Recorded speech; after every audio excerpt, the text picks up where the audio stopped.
Hello. Okay. Okay, why is my mic thing not working? Hello?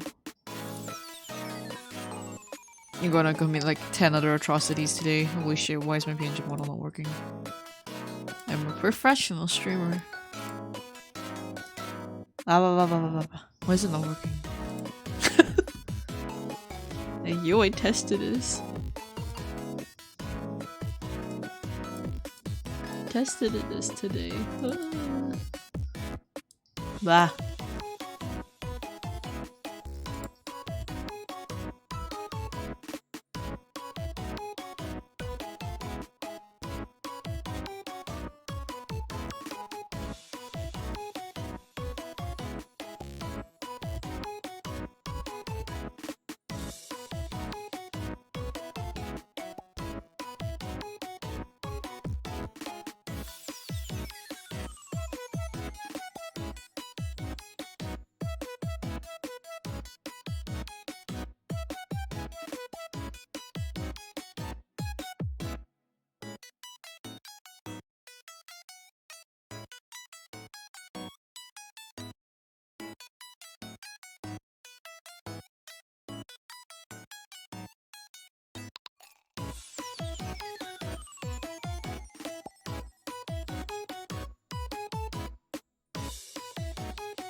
Well, I can't be bothered.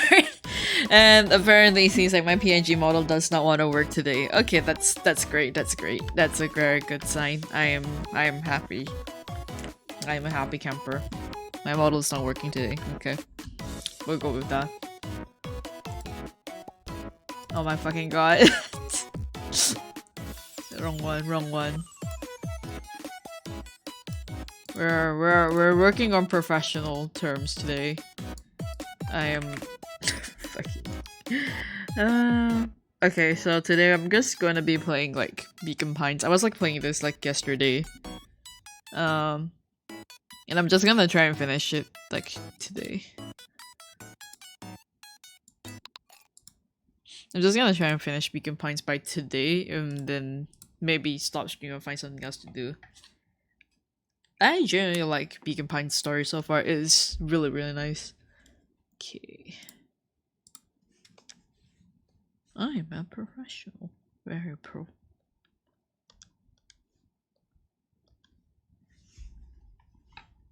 Everything's gonna work out.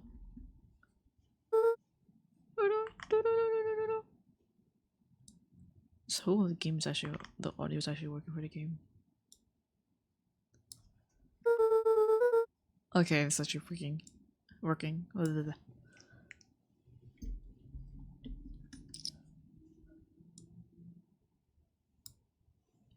If there's any information about this source thing, Kado can help us find it. Let's go get some answers. I don't understand why is the microphone not working or like getting detected on the model. I'm fucking sad.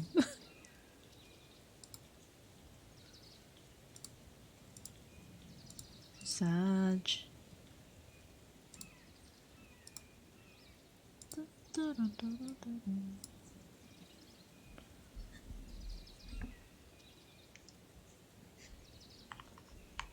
Just like trying to adjust things on board.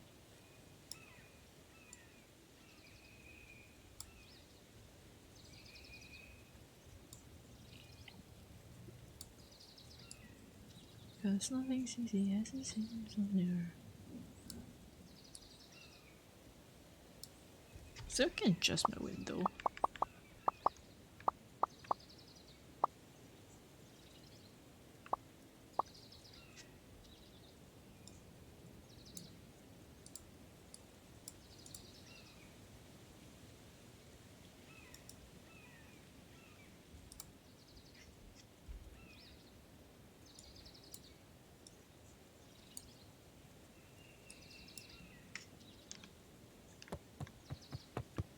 Sally Seashore's simple, succulent sundries. Luca brushed off a smudge of dust. Or maybe it was flour. 30 recipes so easy you'll doubt it's even. I read this once already.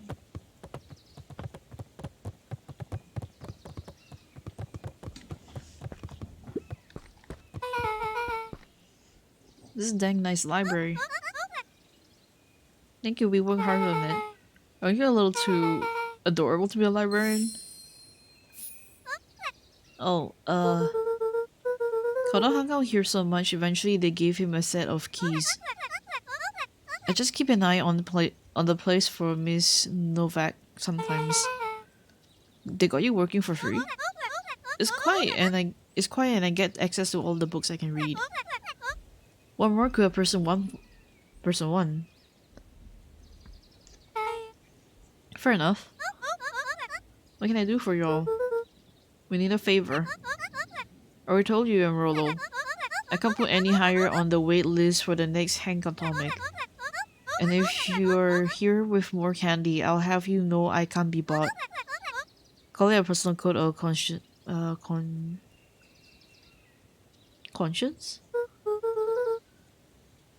Actually, we're looking to do some research.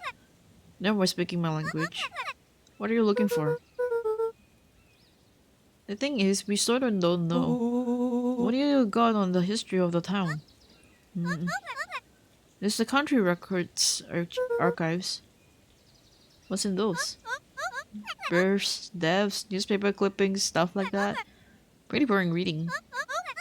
But they do all the way back to when the town was founded. Great, we'll start with that.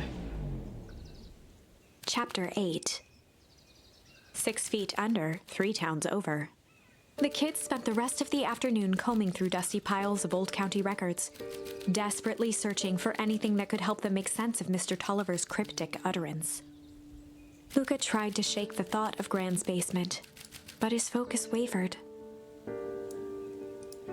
Explosives, messages hidden in jam, dossiers on various town figures, and a corkboard threaded with photos. Gran was the only family he had left. He still couldn't bring himself to believe the worst. But the old map with the symbol of explosives in town square made that difficult. As the sun began to set, the kids were no closer to the truth.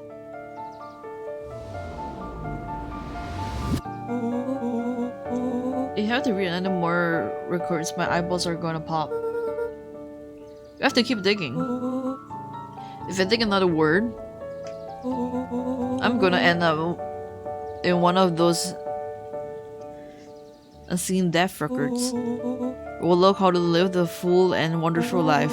Still, he read so much boring crud that his brain oozed out of his Rolo ears. shut his book with an assertive nod. You've got a better idea, spit it out. You sound like my sister. Keep pushing your luck, pal. It won't be boring country records that kill you. I'll put you in the obituaries myself. Rolo muttered under his breath. You're a country record. Really, that's the best you've got? When I'm done with you, you'll be the footnote in history. Just Beck like... slammed her finger down on the open page before glancing down to read. J. Harfton here. I'd love to see you try.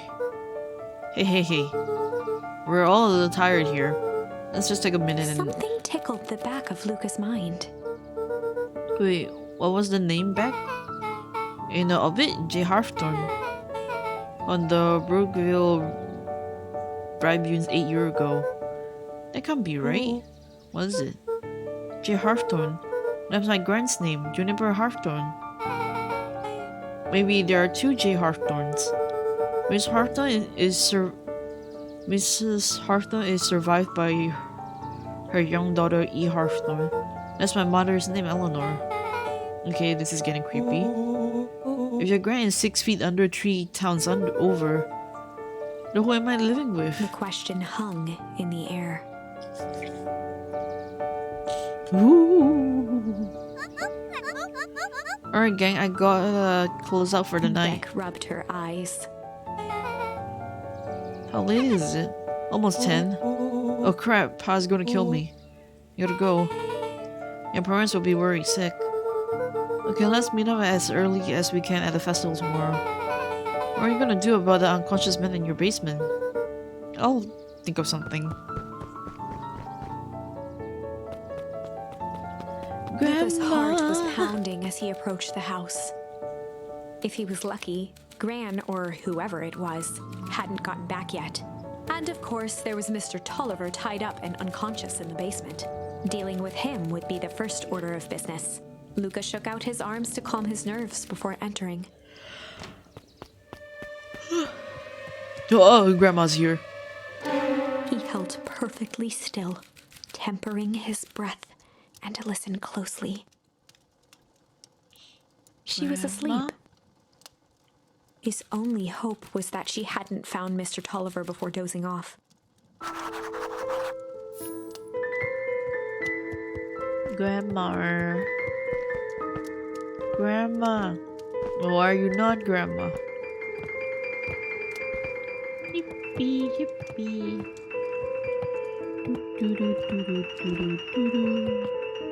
Oh! He's not here. Oh no. Mr. Tolliver was nowhere to be seen. Maybe he woke up, escaped from his bindings, and left without a trace. Maybe Gran knew everything. What do I do? Luca's hungry stomach groaned. Not realizing it, he'd gone the entire day without eating. Okay, I can figure this out. Just need a little brain food. Luca rushed over to the pile of jam jars, unscrewed one, and shoveled a handful into his mouth. Oh, honey. I'm afraid your jam delivery will be He delayed. flipped the lid to read the label. Mr. New Creed. Okay, now I can think. So if Gran knows we tied Mr. Tolliver, I'm screwed. If she doesn't know, then I need to play it cool. Guess the only option is to go to bed and act as if nothing is wrong. We're hoping Mr. Tolliver finished what he was sent to do and left when he was done. Go sleep. Do, do, do, do, do.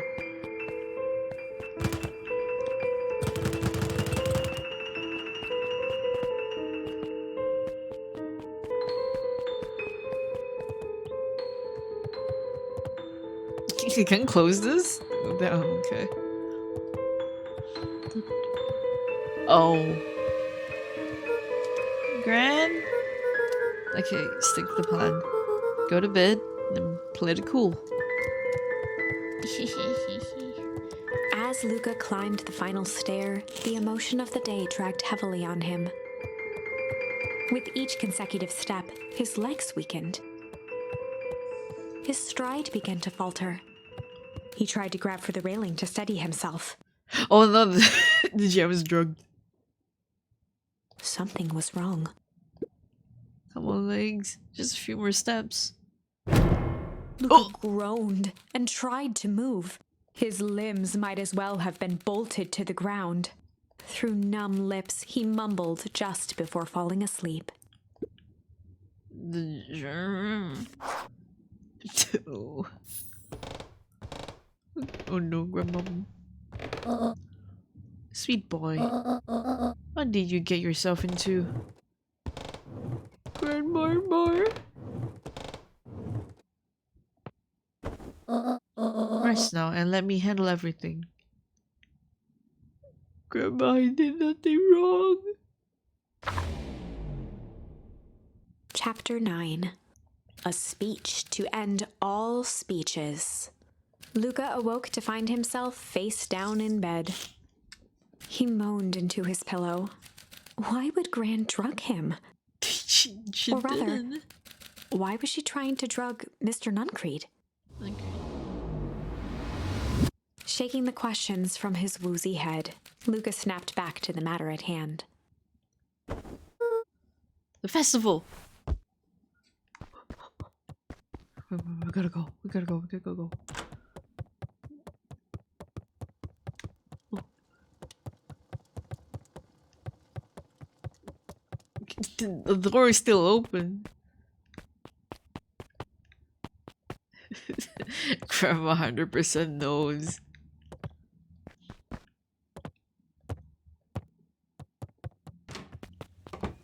Oh, Grandma's not around.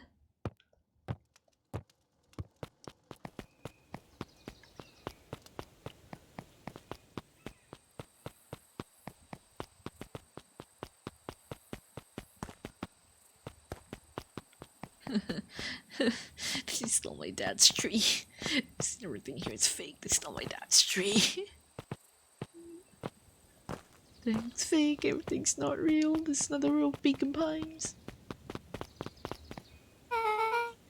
Where have you been? Can't put something in the jam. Yeah, we know. Secret message for secret conspirators. Not this one. This one intended for Mr. Nucree. Put me to sleep. Whoa, ho ho. Sly devil. Sly. I think she's trying to remove him from the equation. He might be in danger. Have you found anything? We looked around, but haven't seen anything odd. Your grandson were to be found, but Nuncreed is just aloof around waiting for the speech. What speech? Mario Gus just got up to the podium. Everyone is gathered at the stage. Let's get moving.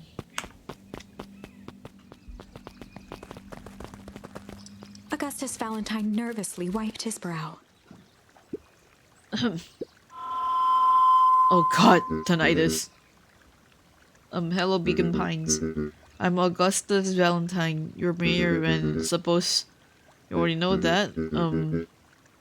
Oh yes, before we get started, I just want to take a moment to recognize someone who couldn't be here today. This town wouldn't be where it is today without my father, Sharper Valentine. So I thought we could begin with a round of applause befitting such a great man. Even that's more than the old Koger Gus deserved. cleared his throat and awkwardly loosened his tie. Right. Where was William I? Kerr bounded on the stage with the energy of a preacher at a big tent revival. Gus Valentine, everyone. He gave Gus a hearty slap on the back and motioned him off the stage. Let's hear it for our mayor. What a great turnout. Oh heck, I didn't prepare anything. But I suppose I could say a few words. Would be ashamed to waste such a beautiful podium. Mr. Kerr pulled a thick stack of note cards out from his vest. Oh Jesus.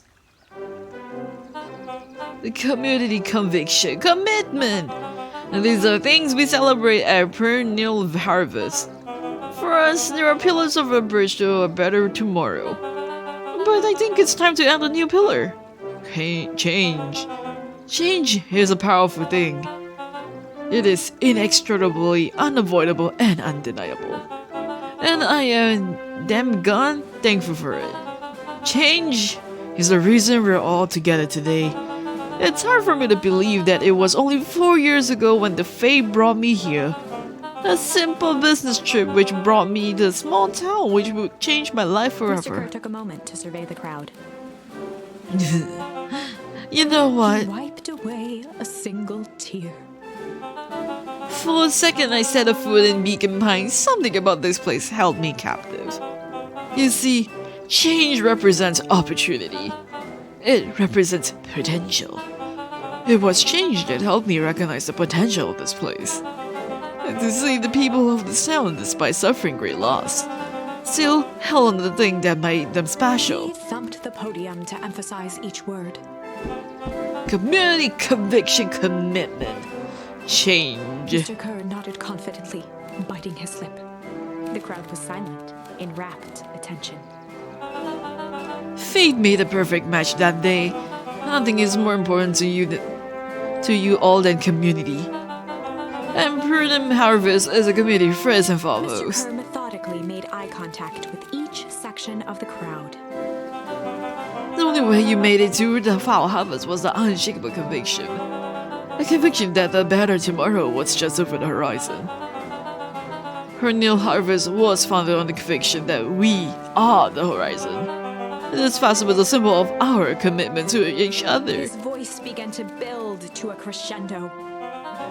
We now walk in hand into the future we will shape together. And that is what change is all about. Grabbing the future by the scuff of the neck and making things happen. Change is a choice. I am tickled pink that we will all be making that choice together. How great is that? Just imagine what we can all accomplish. What was that? The crowd began to look around nervously. Don't worry, a little thunder isn't going to ruin this day. Everyone, remain calm. Mr. Kerr quickly flicked through his note cards. Where was I? Through all my travels, I have learned one true thing. One always reaps what they sow. We all have planted a lot of good in this town. And so, it is with happy heart that I can He proclaim raised his hands up to the heavens. our harvest awaits! Okay, we're all frozen to death. Yippee! At that moment, a merciless wall of impossibly cold air ripped through the crowd, instantly freezing everyone and everything it touched. For a man like William Kerr, this was a fitting way for things to end. For real, you read what On you a sow. stage, with an entire town frozen in rapt attention for the rest of time. The end. There's that ice again! Whenever I think we're getting close, it comes along and ruins everything! Maybe we should just quit? No? Maybe you should just close the book, walk away, and never think of me again. No, I don't Okay. mean that. We got a little closer this time. We just need to try again. Please. Okay. I kind of advanced for that one.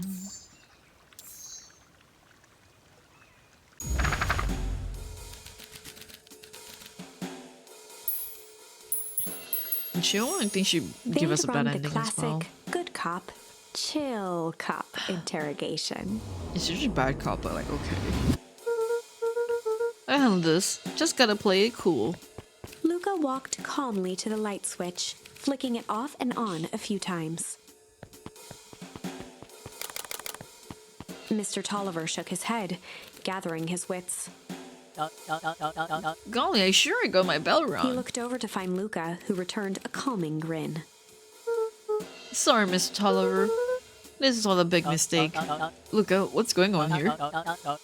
Oh, why do you have me strapped down? No one's fault, really. Rollo just got a little startled. Rollo's here? Rollo and Beck emerged from hiding to give a timid wave. Well, alright.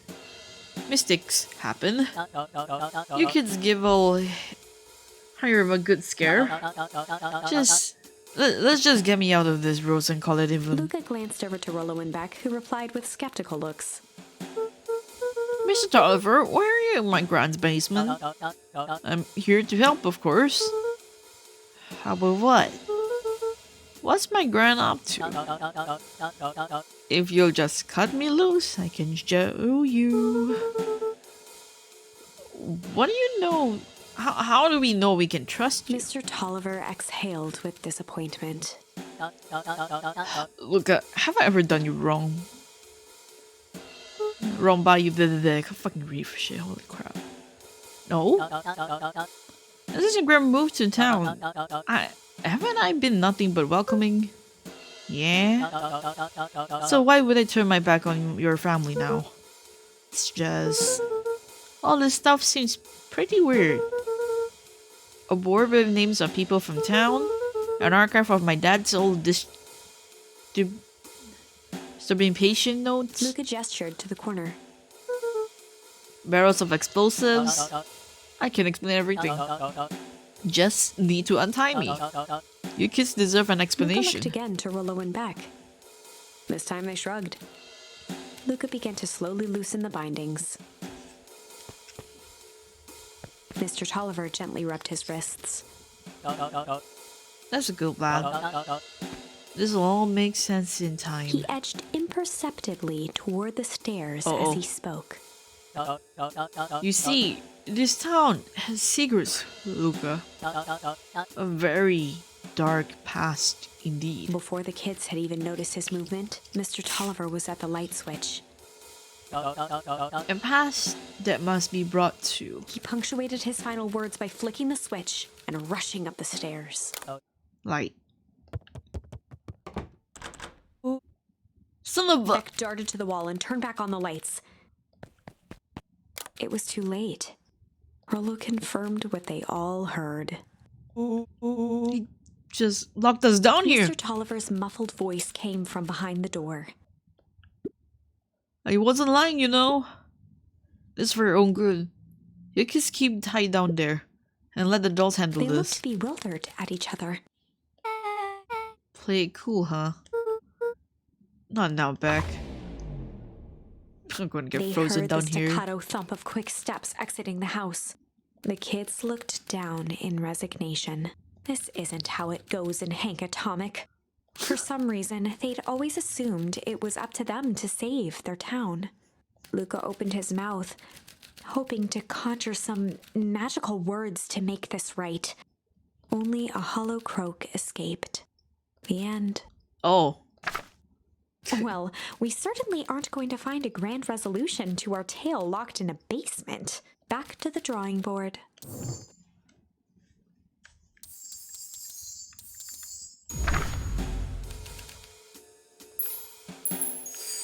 They'd run the classic. Luca and Rollo ducked behind a barrel, leaving Beck to her task. With a few crisp snaps, she roused Mr. Tolliver. What's going on? You're the mute-used girl. Please call me back. Sorry about Mr. all Tolliver this. looked down and shifted a bit, testing his restraints. It seems there's been a mix-up. You see, I'm down here for the same reason you are. Juniper sent you here? Beck caught herself before letting the surprise manifest on her face. She'd already gotten him to reveal his relation to Gran. This was gonna be easy. You know how Juniper is with her precautions. Operation Sparkplug has us all on edge. I guess she thought you needed some backup. But she sent a child? What better way to avoid prying eyes? Who would suspect a kid? I suppose that makes sense. Mr. Tolliver wriggled a bit in his restraints. Oh, I'm sorry. Beck quickly removed the ropes. That had to be uncomfortable. A little, yeah. But you understand. We never know who to trust in this town. Mr. Tolliver rubbed the growing knot on his forehead. Very true. So it turns out we're both here Beck to twirled her hand, as if to prompt Mr. Tolliver to finish her thought. destroy the evidence. Beck shook her head and clicked her tongue. Yep, the old girl is nothing if nothing true. Mr. Tolliver let out an amused huff in agreement. She sure is. Can't blame her though. If anyone were to find out that we're going to destroy the source, well, we both know how bad that might be. No one will know anything once I finish cleaning things up down here. Beck was on a roll now, playing Mr. Tolliver like a fiddle. You sure you can finish this up on your own? You never trust me for a reason. You can leave the rest to me. Good. There's one more loose end I'll go work on. Loose end? Oh, it's nothing really. The other day I had the radio on scan while restocking the candy shelf. And wouldn't you know it, I intercepted an old phrase in the Chrono Harvest transmission. Underground secrets. That's ominous. I think it might be a password, but Juniper dismissed it. Said it wasn't mission critical. What's the password for? You don't know. So we have a password and nowhere to put it. It's gonna mean something, right? Good thing. You should probably go work that out. We've got this under control. That's a relief. Between you and me, this basement gives me the willies. Heading for the stairs, Mr. Tolliver hesitated and turned to Beck with a puzzled look. She grinned and gave him a peppy wave. With a shrug, he continued up the stairs, whistling a jaunty tune. You guys catch that? Sure did. This whole time, Mr. Tolliver's had a candy shelf. But all he ever sells us is apples. Beck blinked slowly in disappointment. The password, Rollo. Well, sure, but once things are back to normal, I'll be having a word with Mr. Tolliver about that candy shelf. Fine. In the meantime, I've got an idea. She turned to the table and began tearing small scraps of paper. He said he heard a password on the radio, and a good spy transmission is never what it seems. Beck marked each scrap of paper and leaned back. We just need to find the hidden meaning. Okay. What's another word for underground? Buried? Covered? Could it be a cover-up? Maybe it's one of those each letter is a number thingies. So U would be 21, N would be 14, D would be... Oh! It's an anagram. New Crete's drugstore. Oh. Damn, Rollo! Luca and Beck looked at Rollo with amazement. Rollo, that was incredible. Well, it's either that or Crud's Nut Drugstore. New drugs. Yeah, I think you were right the first time. How did you do that? Can I say I love ciphers? Well, I guess we know where to go next. Investigate New Crete's drugstore. Come on, gang, let's go! Oh. You scared me half to death. Sorry. You kids haven't seen Mr. Tolliver around, have you? Nope. He's got me waiting around here like the last slice of pie. I swear that man would be late for his own funeral.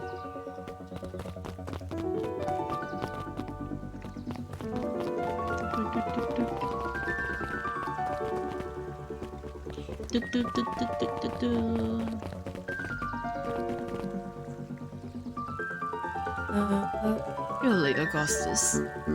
Sorry, sis. Was caught up with work. You. And a few more details to lock down for the festival. Oh, what do you have to report? What is this Insipid Town Festival really about? I think... Gus looked around nervously. I think Mr. Kerr really doesn't just want to do something good for the town. Yeah, she's a pretty nice guy. You should spend some time with her. I didn't pull strings installing you as mayor so that you can make friends. Your job is to help me figure out what Kerr and Perennial Harvest's true intentions are with this town. We have responsibilities. This is our father's town. Was. Excuse me. This was our father's town. He's gone, Harris, and he isn't coming back. Father left us with nothing but problems. Mr. Kerr came here to offer to help us. We've accepted that help. We didn't agree to them turning Father's warehouse into a toxic dumping ground. That's just a temporary arrangement. The glow can be seen from our damn backyard. They are dumping their nasty little secrets on us.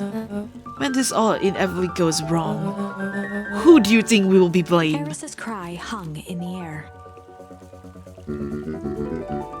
We have a new choice to make now, sister. The town is going to change, whether we like it or not. Are we going to choose to be part of the future, or to be forgotten in the past? It is a shame. Father named you Augustus, but you will always be just a Gus. Good night, Harris. I'll see you at breakfast tomorrow.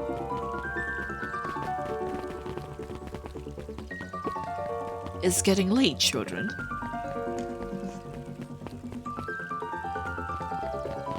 Ooh, scary lady. Knowledge, he spat with a sneer. There exists a gulf between knowing something and being able to do a damn thing about it. I do hate it when the villain makes a good point. Yippee! We're off to save the world! We're off to save the world! Hello? Solomon stood proudly at the entrance to the drugstore, holding a brown bag overflowing with black licorice. Hey Solomon. We're looking for Mr. Nuncrete. Is he still in there? I'm afraid not. Then where do you get the candy from? You might say we have an arrangement. Solomon shoveled a surprising amount of licorice into his mouth. Sometimes it's a small pleasure in life. Though we might not always have family to rely on. Licorice has never let me down. Well, I can't say licorice would be my first choice. But whatever floats your boat. You can tell me all about the person by their choice of confection. Oh, yeah, I guess. I like sour gobs. I'm certain you do. I always wonder why Mr. Nuncrete kept licorice in stock. He must eat enough of it to make it worthwhile. There are many ways to earn loyalty. For some, it's easy as cold hard cash. Okay. Well, he's right, it's locked. There's gotta be more clues. Okay, let's see.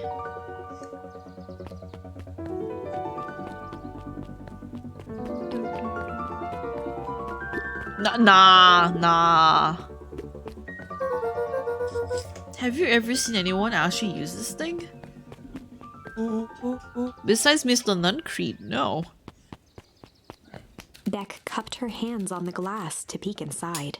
I'm getting war flashbacks. That's how I fucking died. There's not a normal phone booth. It's like a blinking... It's got like a blinky keypad.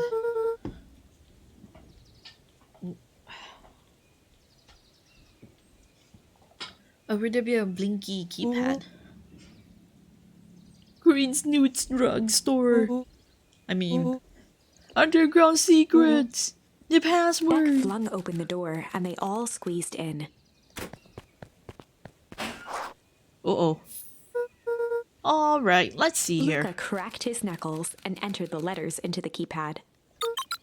Underground secrets. Sounds like that did it something. Okay, now what? I guess we... The inside of the phone booth dropped loose from its shell. Without even the space to panic, they closed their eyes, held their breath, and accepted their fate. Suddenly, the chaotic descent slowed to an effortless landing. It was unclear where they ended up, but at least it was solid ground. Hey, yo. The air was stagnant and smelled vaguely of chlorine. I knew it.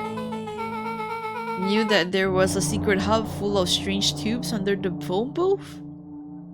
Not that. Of course I did. Didn't I say that? No. I definitely thought it. Look, do you remember when I said how cool it would be if the trans-dimensional conduits from Henkatomic issue 12 were real? Rolo, at one point or another, you've said that about every technology ever discussed in Henkatomic. That's why I'm such a good predictor! It looks like each of these has something written on them.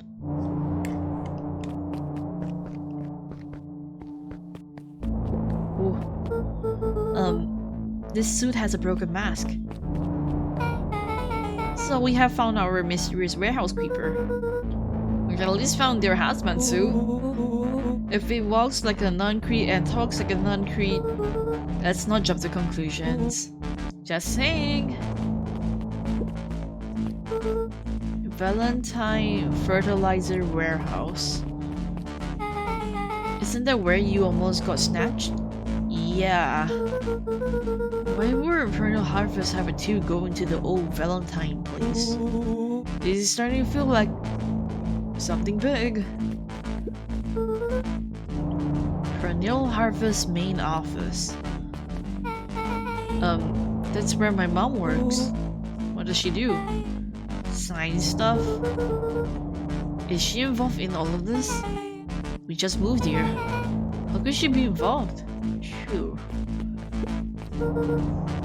Mining Operations Alpha. You guys have mines here? Not that I know of. This time it's all farms of fertilizer. And a series of tubes. How it says you can only trust a miner up to the point when they hit gold. Not sure how that wisdom applies in this exact situation. That's the thing about Pa, you don't always realize what he means until it's too late. That's a lot of buttons.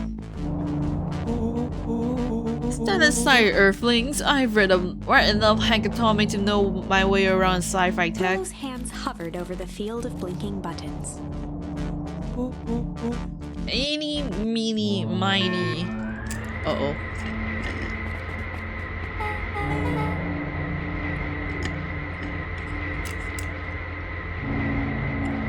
Rolo, what do you do? Nothing? I didn't even move. Not yet. What was that noise? Hide. Where? There's nothing but weird tubes down here. Just get back. Ayo. Shit. Shit. Shit. Awesome! You all need to come with me now. We aren't going anywhere with you. Until we get some answers. Mr. Underground Secrets. I told them it was an absurd password, but they love anything that makes them feel clever. Then they who? That's no matter. If I can keep you hidden until after the festival, I might be able to save your skins. We don't care about our skins. Hold on now, I like my skin. This all stops now, Nuncreed. Joseph waited for a moment in silence. You sound just like him. Who? Walt. You don't get to talk about my dad. You know your father and I were friends back gestured before. Toward the strange tubes. All of this. That's a lie. It's true, I used to bounce you on my knee. What happened? Same thing that always happened. Reality, complication, life. We were a team, Walt and I. An idealistic doctor and a bright-eyed pharmacist. Both held bent on helping folks. So, you were his sidekick? No. We were partners. He helped the patients and I helped him. Yup, total sidekick. Nuncreed let out a growl of a sigh. Luca, I need you to know this. I need someone to know this. One day, Sharper Valentine comes to us, says he got an opportunity. He'd found something that he didn't quite understand, and he was willing to pay us both handsomely to help him understand it. And my dad said no. Your father and I both believed in helping people. But the thing I could never get him to understand was, it's a lot easier to help others if you help yourself now and then. Classic sidekick into villain plotline. Both loved being righteous almost more than he loved his family. He was wrong about one thing though. When he begged me not to take Valentine's offer, he said, Joseph, if a person says yes one time to Sharper Valentine, he'll make sure they keep on saying yes to him until the day he's dead and gone. He shook his head wistfully. Sharper is long gone, but he still got me saying yes. Is there a point to this sub-story? Not really, no. Just an old man trying to delay what needs needs doing. Nuncreed took a menacing step towards the children. I tried to keep you safe. I tried to keep you and Juniper out of this. But you forced my hand. Luca began to laugh. What? You really don't know? My gran isn't out of this. She's been scheming right under your nose. Juniper. Seems like she's planning on crashing the town's party. She's going to disrupt the festival. Why would she? The color drained from Nuncreed's face. How does she know? Apparently she knows a lot of things. What? Let's just say this isn't the only underground lair we've busted into today. Oh my god, kids. Kids! And honestly, hers is way cooler. She's got mats and explosives and bad intentions, big man. Nuncreed grabbed Luca by the shoulders. His eyes were frantic. Kids, why? You need to tell me what she's going to do right now. She doesn't understand what it is she's messing with. Tell me now. She's in danger, boy. I don't know. She had a map with a mark on the fountain in the town square. The fountain, but why would... A jolt of realization struck Mr. Nuncreed. She knows about the source. What the heck is the source? If she tries to destroy the source, it could catalyze and... Dear God, she's going to freeze us all. You all need to run. Run where? Away. As far as this town as you can get. Head west and don't look back. That did not go how I expected. So... You're really following, right? Totally. See you on the other side. Whee! You good? Yep. Yippee! I love the sound. Chapter 8. The cold, hard truth. This is a bad Beck ending. leapt up, allowing the suction to yank her into the dark. Dimness eclipsed around her like the shutter of a camera as she seemed to cover great distance in mere moments. Her only points of reference were glints of upcoming turns, which approached with frightening speed, only to carom her gracefully along. She heard the tinny, distant echoes of Rollo's glee. Once she stopped fighting against it, the ride was impossibly smooth. Then, all of a sudden, as if minutes had passed in an instant, light blazed into view. A burst of wintry air snuffed across her face, and she was flung out into the cold. Oh, so that's what the hole is for. Whee! That was intense. I think I might part with some fluids in there. And it is where we are. Somewhere cold. Doesn't look like it got on any of us. It didn't feel like we traveled that far. So where did it all go? This place sucks. Why would anyone even want to blow something up out here? Only one way to find out, I suppose. We've got to catch up to Nuncreed. I think he went this way.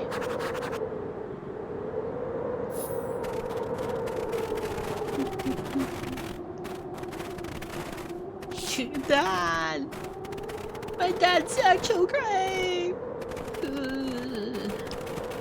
Was so fucked up finding out the real truth about that. This looks familiar, yeah. Maybe we can clear off the snow. No time, Nuncreed he's getting away.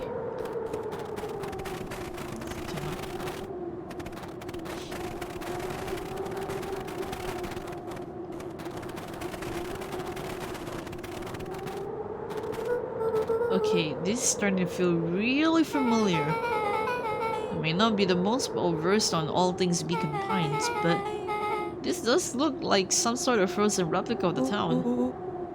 Ah, I got it! It's so obvious now. Mr. Nuncreed is an alien. Rollo. Stick with me here. His species can only live in sub-zero temperatures. Oh boy, here we go. The source is their base camp dimension, so naturally they keep it cold. We found it by traveling through those metallic wormholes back there. The final objective, kill us all and shapeshift into Beacon Pine citizens of your choosing. You never really had me. But you very much lost me there.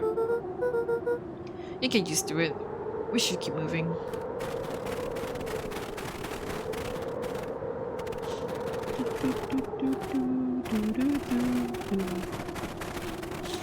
I wonder if they'll actually explain how the fuck did they even manage to move everyone over.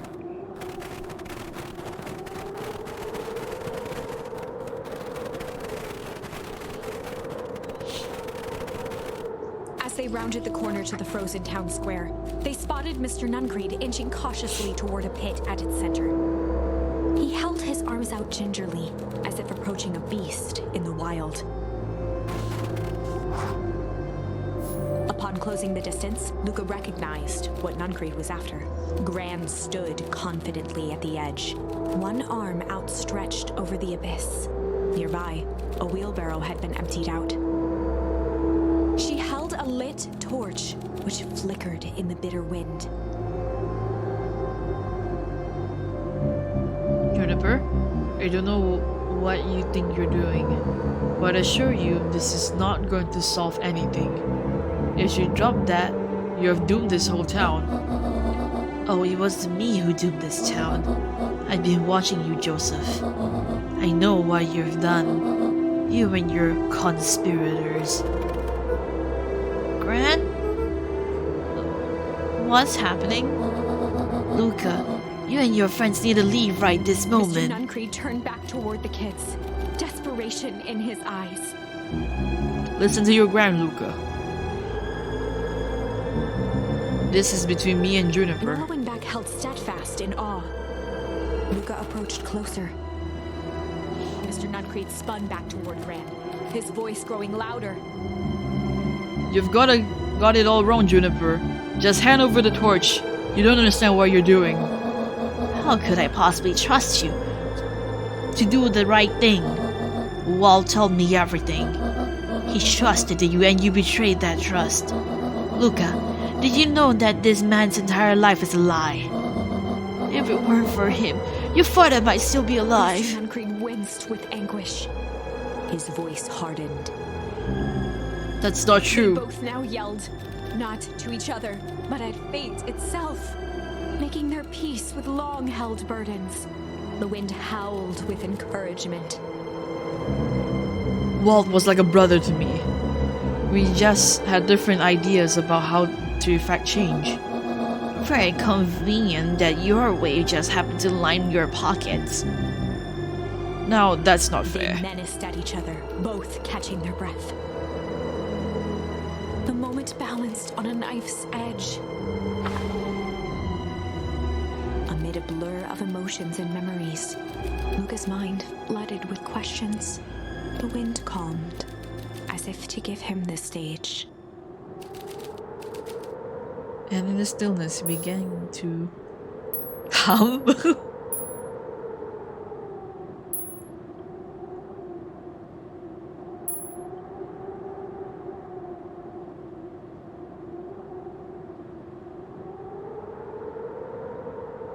I think weeping is the right answer, but like humming, you can go humming And in the first. stillness, he began to hum. After the death of his father, Luca had trouble sleeping. Each night, his mother would sit at the foot of his bed and hum a gentle melody. It was the only thing that could calm his mind. The only thing that, however briefly, could make it all seem okay. That melody pervaded every memory Luca had of his mother. Shivering in the raw snow, he began to hum it out loud.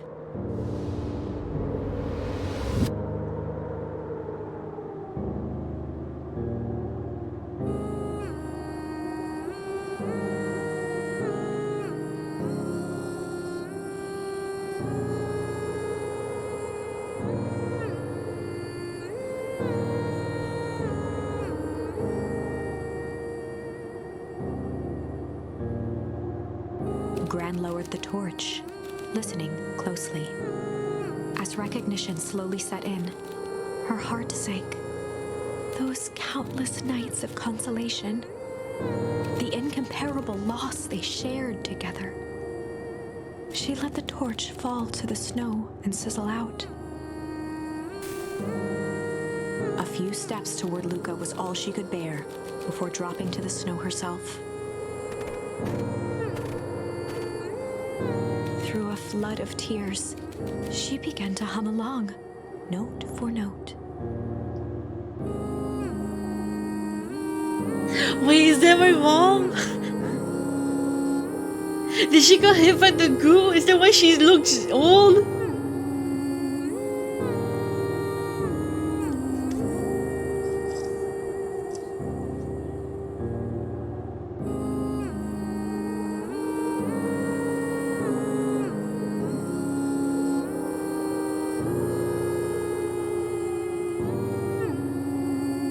I'm just guessing.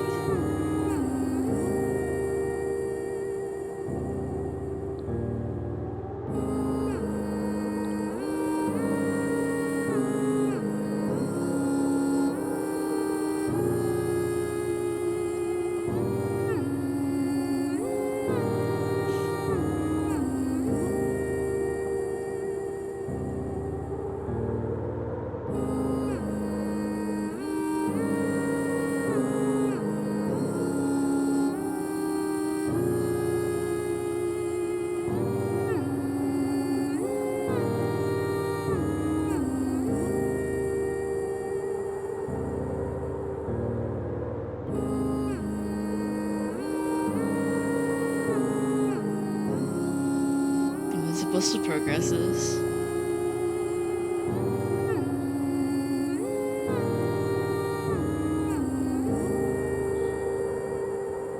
Luca lifted his head in astonishment.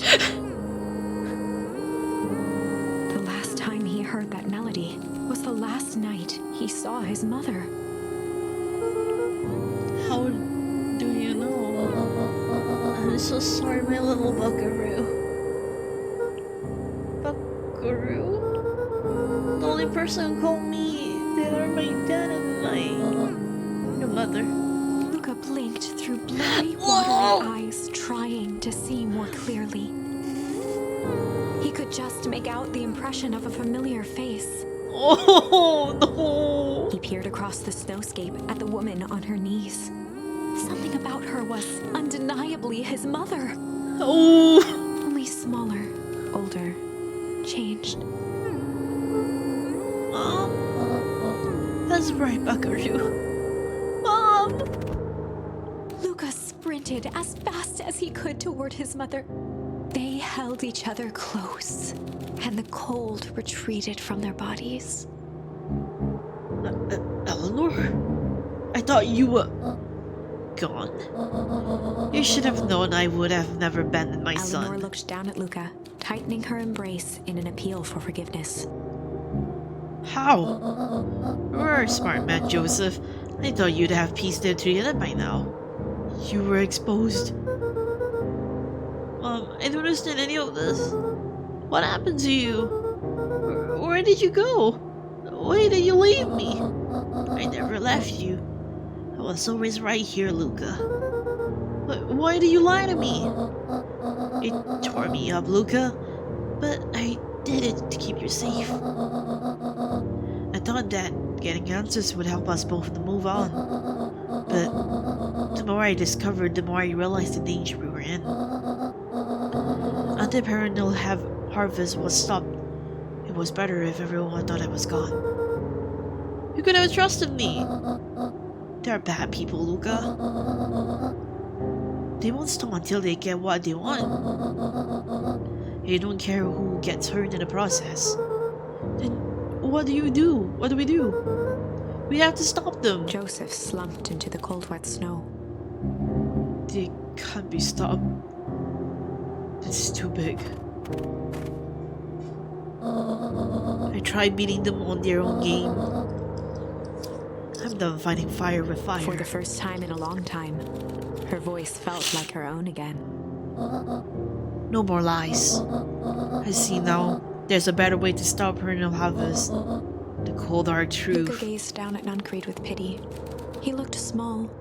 Joseph stared into the snow, as if searching it for answers. Come on, everyone, we've got a party to crash.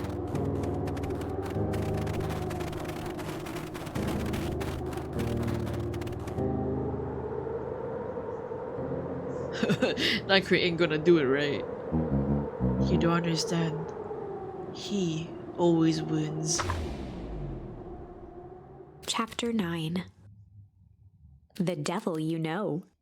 7 months ago. Oh. Eleanor Van Horn crept down the maze of sterile hallways under perennial harvest. She stopped in front of the large steel door marked Deep Engineering. No turning back now. She raised a trembling hand. The stolen keycard worked as promised, and the door buzzed open with mechanical efficiency. She was immediately hit with the smell of disinfectant. It was some sort of laboratory. In one corner was a desk covered in papers. Across the room stood a tall metal pod with hoses protruding from its base. She rushed to the desk and began shifting through the piles of papers. They were experiment reports on something called Tempus liquamen. There were dozens of them, every one stamped failed.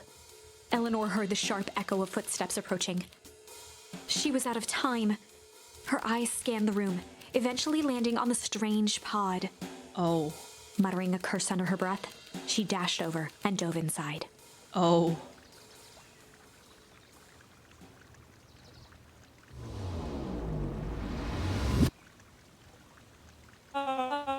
And that is what change is all about.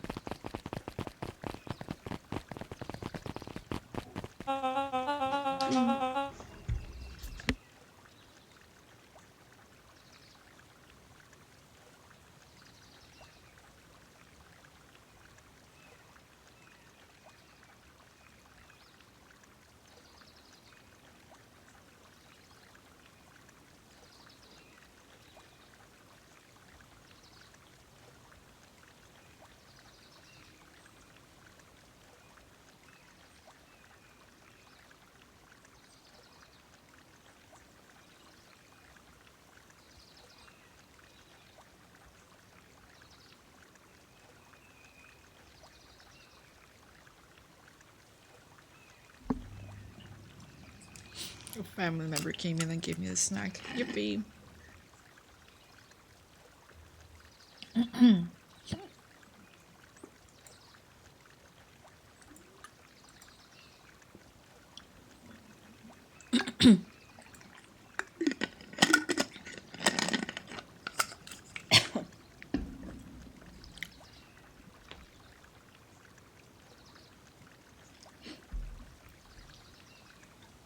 Grabbing the future by the scruff of the neck and making things happen. Change is a choice. I am tickled pink that we will all be making that choice together. How great is that? This man's a liar. Excuse me. I will not. This town has a dangerous secret and perennial harvest only exists to keep it hidden. Nonsense. They thought the whole damn town and moved it right under our noses. You aren't making any sense, dear. Mr. Kerr addressed the crowd with a sarcastic tone. Imagine such a thing. It's absurd and just plain impossible. They promised they could fix the foul harvest. They told us they would clean up this place. We just had to leave town for a few days. But, well, they had us evacuated. Mr. Hartford, I'm afraid I'm going to ask you to. You're afraid of a lot of things, aren't you? You sniveling little worm. This growing tiresome. A little help, please. Don't you all see this? Festival's a sham. An excuse to have the whole town gather in one place. They're planning something awful. I don't know what, but these people are wicked. Don't listen to her. She has absolutely no proof. I am the proof. I'm Eleanor Van Horn. Whispers filtered through the crowd. Well, aren't you just sneaky as a Dickens? We all knew Valentine's fertilizer was too good to be true. And now this whole town is paying the price. Ladies and gentlemen, I am so sorry about this disruption. My associates will take this obviously disturbed woman somewhere comfortable, so that she can get help she needs. She's not the one who's disturbed. You two-timing clown. You all know there's something wrong with this town. It was just easier to look the other way. The truth is...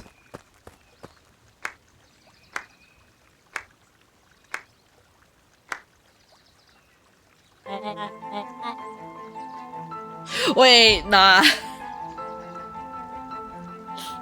Nah, that's sharper. Nah, nah, nah, that's sharper. That has to be sharper than if that's the case. Wait a minute. Torment dragged on Joseph Nuncrete's face.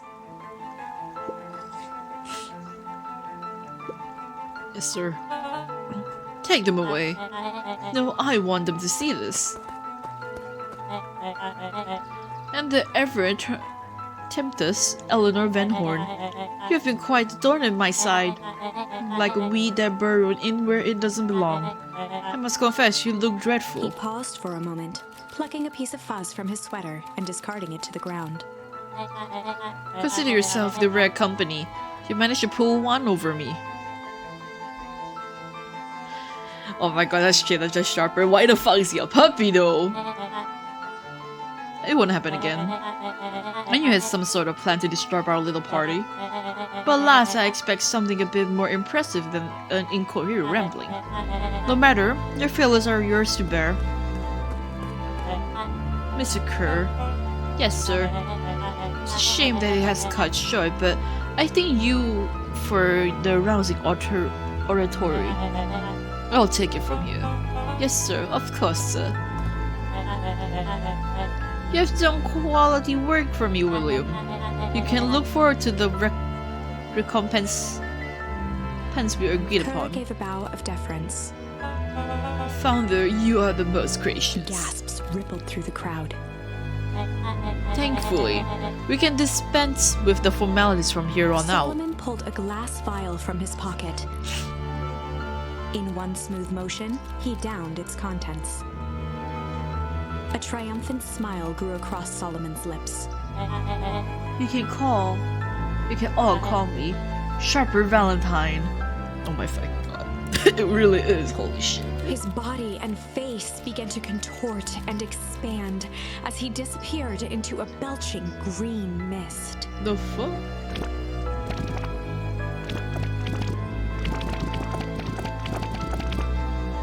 A hushed horror gripped the crowd.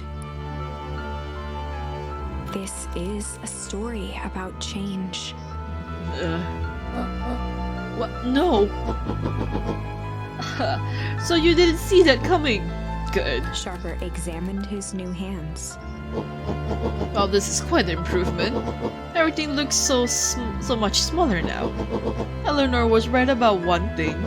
This festival was a ruse. I wanted you all to witness my glorious return with your own eyes. Why does everyone look so downtrodden? This is a celebration, people.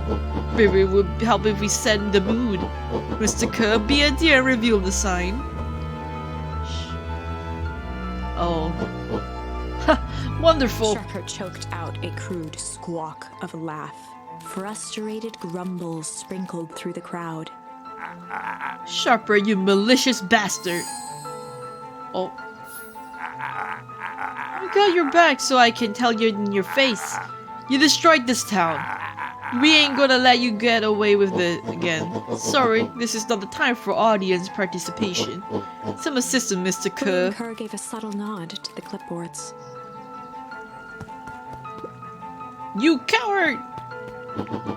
Does anyone else have something to contribute? Helpless quiet settled over the crowd. We can just leave, can we not?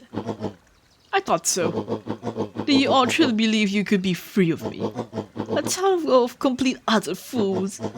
You people should be celebrating my return. You're clearly lost without me. And that leads me nicely to my children. Dad? I gave you both the greatest gift a parent can give.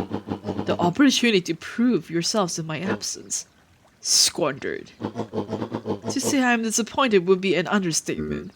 But Silence, Augustus, and a daughter speaking. I don't know which is worse, a son who is completely hopeless, or a daughter with such potential who inevitably lets me down. Harris, you filled me with a marrow consistency. Thankfully, I was counting on this time. Father, I have been waiting sting time, my dear. What have you accomplished? I was focused on cementing our legacy. Legacy? Who needs a legacy when you can just live forever? But what about... It's alright, kiddo.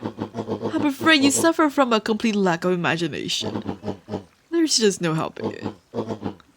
Now then, where is Joseph? You didn't take the opportunity to slip off, did you? Ah, there he is. Everyone should give him a hand. None of this would have been possible without Joseph. You think yourself enough? Nonsense. The people deserve to know how helpful and loyal you've been. I only did what I did because he left me no choice. You always had a choice, Joseph. You were simply too weak to take it. No matter. Cheer up. You were about to be rich beyond your wildest dreams. You should follow Mr. Kerr's example. When I found him, he was in a sorrier state than any of you. An aging actor, desperate to recapture his youth. He played his part, and soon he'll be able to play the leading man again. Forever in an act, if he remains loyal. That goes for all of you. Well, those who haven't already frittered away my goodwill. Become Pine is mine again. And I am willing to share its spoils in exchange for absolute loyalty. Are you saying William Kerr was never in charge of Murnil Harvest? You think that puffed up Street could have accomplished all of this? Don, I suppose it's time for your big exclusive. Sharper addressed the crowd with indignant pride. He'd planned this moment for so long that now, at the deed's fruition, it almost felt frivolous. You see, I needed a figurehead to hold things down while I orchestrate my turn. Someone in mid-direction, lie and blake this town for a spell. So I invented William Kerr. Take your bow and you've earned it. Mr. Kerr flourished a preposterously elaborate bow. Patrick C. Montesquieu, the spine extraordinaire at your service. Oh. You're the guy. Founder, I just want to thank you again for this opportunity. It truly was a rather lifetime. Wait, so this Bill Kerr was a patsy the whole time? That your secret's out in the open. What's to stop this town from rising up against you? Oh, that is the delicious part. Fear. Thanks to our clipboards, I know what each of and every person in this town fears the most. And I will make those fears manifest for anyone who steps online. Choice is simple. I'm not afraid of you. Ha! The young hero. I've kept a keen eye on you, boy. You and your friends made a habit of disrupting my plans. What a pity. If things would have gone a bit differently. Might have your moment of triumph. But that's fate for you. You can't do this. Oh, but I can. I have won. Never underestimate what a great man can do given time. And now time is my plaything. Perhaps the most expensive thing I've ever bought. But well worth it. Sharper coughed up one final laugh and cracked his knuckles. Enough chit-chat, let's get to work, shall we? And so, Sharper set about remaking the town in his own image. The fertilizer factory soon reopened for business. Sales rose steadily as more and more farmers across the countryside began to swear by its miraculous properties. Beacon Pines became famous, a secretive town that, for the right price, shared its gifts with all. Gifts that became more and more necessary in a world where winters grew longer and longer. Interesting. The end. This is wrong, but things are becoming clearer now. You can feel it, right? We can't let Sharper win. He might just be the key to this whole thing. Let's see.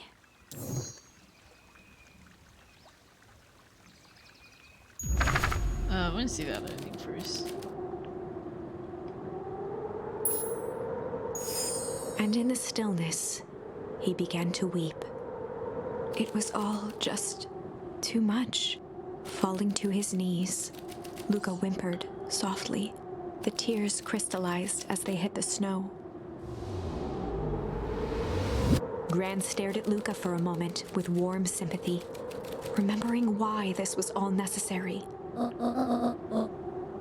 This all makes sense soon, Luca. Then everything can go back to normal.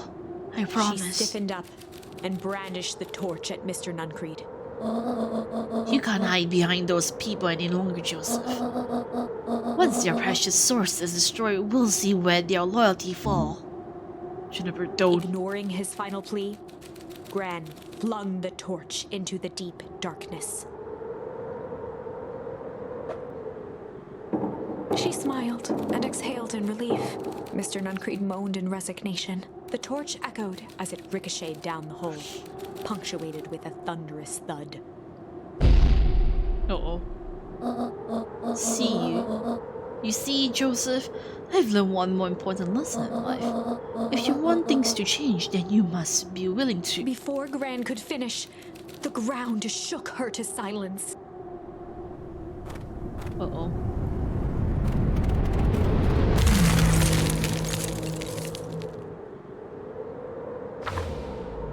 Okay, there's the other battle. Gran only had time to spin around and run to Luca. Her attempt to shield him, an honorable but trifling act. Unflinching love, pitted against an unthinking horror. There was no contest. Her warm embrace froze in an instant. That is where they remain, fixed in place, forever. And so, our story ends on this melancholy scene. In a town brought low by its secrets, sits the frozen statues of a misguided band of meddlers. The end. Well, that was dire. On the bright side, we finally figured out where all the ice is coming from. Now, we just need to find a way to deal with a mystic, unfathomable force of nature. Okay. I think this path is done.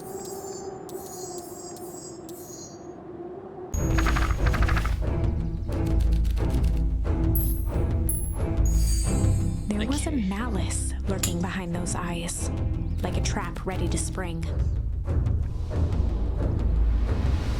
Luca felt the weight of Nuncreed's hand on his shoulder. Something wasn't right. He didn't know why, but something was telling Luca to get out of there. I just want this all to be over. Of course, I'm sure it will all work out soon enough. I should get going. I told Roxy I checked for Rolo at the treehouse. Luca twisted free of Nuncreed's grasp. Of course.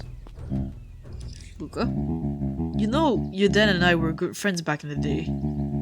You can come to me with anything. Anything at all. Bad touch, bad touch, bad touch.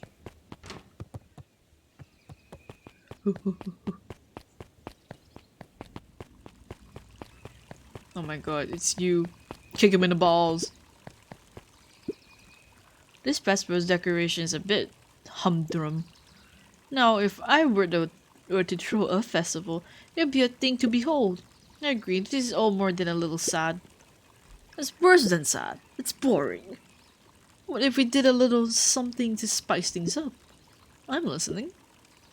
You're in the festival sign waiting to be unveiled. It would be a shame if The someone... two scurried off, eagerly formulating a plan.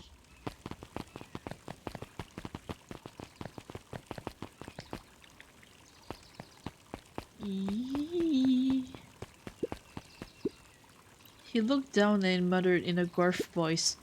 Mama always told me my problems would look smaller once I grew up, but my problems always seem to grow right along with me.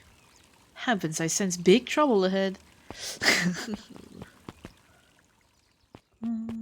Can everyone go to the diner?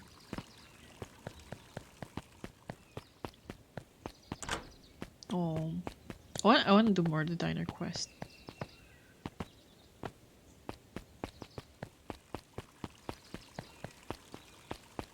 Treehouse. Oh. Identify yourself, please. Nelly Mildew. I work here now. I'm unable to locate you on our staff list. I don't officially start until tomorrow. Mr. Kerr said I could come in early tonight to get a few things done. Hold, please. Clearance authorized. Thank you. Our harvest awaits. Whoa. You could get a wrench to the noggin sneaking up on a guy like that. Doesn't scare a man while he's junking, sonny. Evening, Joff. Isn't it kinda late to be junking? Might as well ask the same thing of you. Find anything good? But every single perennial harvest moved in, even the junk is trash. You can learn a lot about a person by looking at what they throw away. With this bunch, it's all shredded paper and coffee cups. Well, I better get going. I didn't see nothing if you didn't see nothing. See what? Exactly. Kick him in the balls.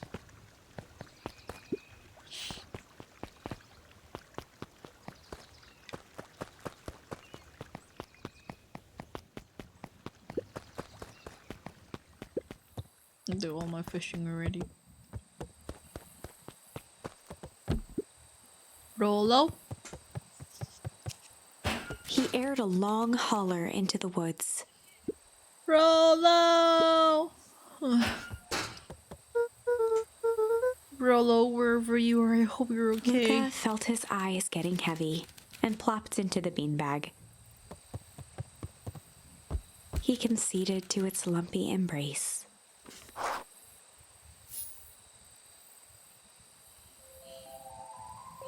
Once again, Luca found himself in a vast black expanse. This time, he knew exactly where to go. He took a single confident step forward. The world flickered and pulsed. He found himself standing in front of the frigid air of a blazing campfire. The source. He plopped down cross-legged and gazed into the cold flame. Soon enough, the fire began to die out, popping sporadically, until all that was left was a single ember. Lucas stood up and dusted himself off. He plucked the glowing ember from the cold ash, examined it, and slid it into his pocket, a keepsake. The voice of his father spoke behind him. "You made me proud, Buckaroo." Luca turned to face him. "Dad, what is this place?" A warm grin grew across his father's face. "A place where everything that has been and everything that could be all wait together." Luca found himself staring at his father's face, trying as hard as he could to memorize every single detail. "Wait? For what?" Another voice spoke out as Luca's doppelganger stepped forward. "That's up to you." Without knowing why, Luca began to weep. Is any of this real? Are you real?" Luca's father bent down to smudge away a tear. "Of course. I'm as real as the part of you that misses me." Luca turned to look at the older version of himself. "And you?" The doppelganger choked back tears. "I'm as real as the part of you that's angry he's gone. Does that make sense?" Through his tears, Luca laughed. "I think so." His father pulled him in for an embrace. "Time to go, Buckaroo." Luca was startled from his dream by a banging on the floor. Are you A there? commanding voice rumbled from below.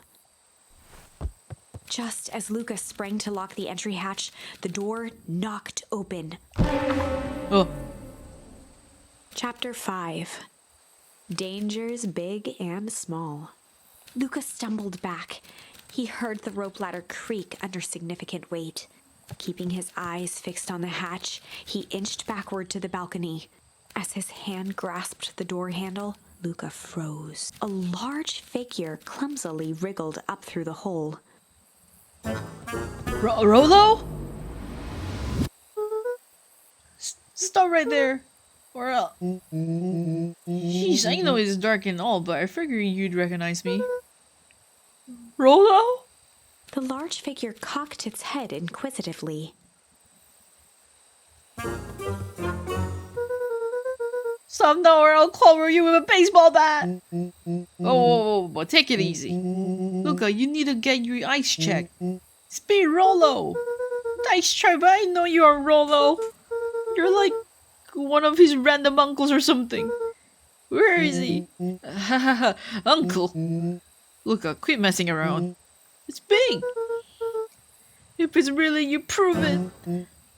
Flaming chicken coop, Luca. Luca's jaw dropped. Rolo, you're big. He peered more closely at the man standing in front of him. Rolo's a man-child. Something about him was undeniably Rolo. Only bigger, older, changed. How?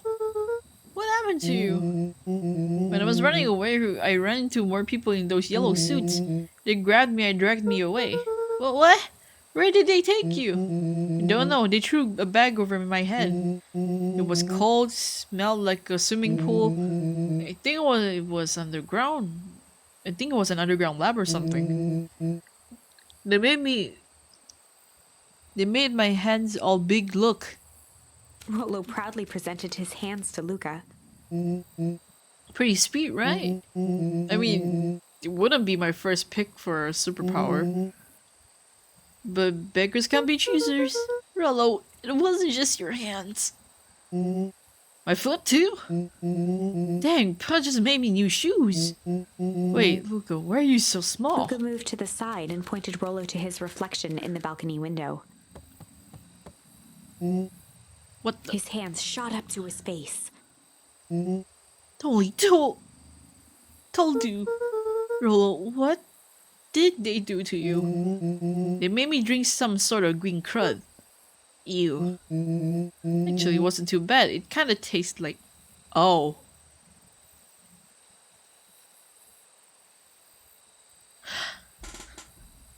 Oh, that makes sense. I passed out and woke up like this. And then I sorta smashed open my cage and escaped. Oh, you smashed open the cage? Kinda. At least I think I did. It's all a bit of a blur. They had you in a cage? Who are these people? I don't know who did this to you, but they're gonna fix it. They're gonna fix it. Fix it. This is awesome! Oh, I'm glad you're safe now. Luca, don't need to worry about me. Sure, I got snatched, but look at it this way. I got snatched. I know where people snatch people go. We may finally have a lead on what happened to your family. Maybe you're right, but this all seems dangerous. Danger! Rolo shadowboxed a few jabs. I'll take them all on. Oh my god, her hair. Hey, fellas, what's up? With a yelp, Rolo dove behind Luca. Did I come at a bad time? Who the heck are you? This is back. Sorry, something truly bizarre just happened and I need help. I didn't really know where to go. So, you're hanging out here with your large adult friend? No, this is my buddy Rolo. This is your missing friend? One and the same. He seems a little old. I'll have you know this is a recent development. What the heck does that mean? Oh, I'm sorry, you're the one who just showed up and out of nowhere. So we'll be asking the questions here. That's fair. How did you find us? Your silly little treehouse? I think you mean our silly little mission control. I hate to break it to you, but your secret path isn't so secret. And I could hear your racket from a mile away. See, Luca, this is why we need to improve the security around here. Not now, Rolo. Beck, you said something bizarre happened. Yeah, but She shot a nervous glance at Rollo. anything you can say around me, you can say around Rolo. This has been weird day all around, hasn't it? Yep. Beck's eyes narrowed. Okay, so it's all started when I made it back home. My first order of business was to try to salvage my hair. So I dyed it with some stuff from the chemistry set my mom gave me. Okay. I just need to play it cool and hope no one notices. Notice what? Oh, nothing. I was just... Oh, come over here and let me have a look. Oh, honey, what in the world did you do to your hair? It just kind of felt like a change. This is going to take forever to grow out. You're the one who said that change was a good thing, right? I was talking about your mother's new job. I was talking about us moving. Well, I guess I just took your lesson too hard. Ilona tried to put on a smile. Before I forget, I came out here to tell you that Nelly and that Nelly had to go into work tonight. Here and Mr. Kerr decided it would be good for her to get something done before tomorrow. That Kirk guy seems like a grade A creep. Beck! He is! Him and his weird cult of personalities. You are not going to ruin this job for Nelly. It means too much to her. Oh, I know exactly how much it means to her. It means enough to her to excel her daughter to this pot dunk town. This place sucks. The people are weird. You just don't know them yet. It's always cold. We're in the mountains. You'll get used to it. I can't even pick a single decent station on the radio. It's all banjo music and farm reports. You know I grew up in a town not that different from this one. Is that why you're better at talking to plants than people? Okay. So here's what we're gonna do. First of all, you're grounded. What? In the morning, I'll have Nelly come and see what we can do about fixing your hair. You need to look presentable for the festival.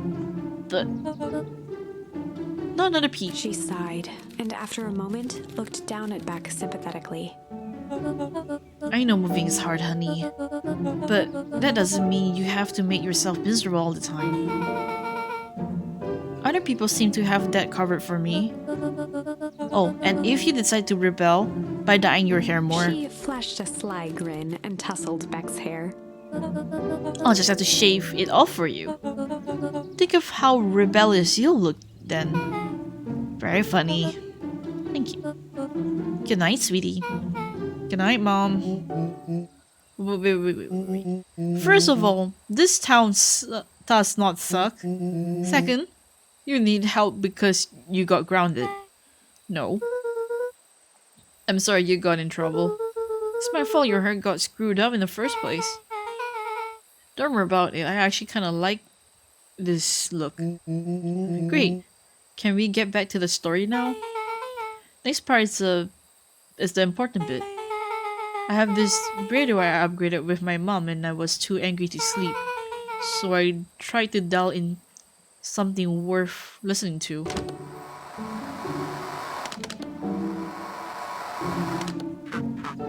Mr. Kerr, are you there?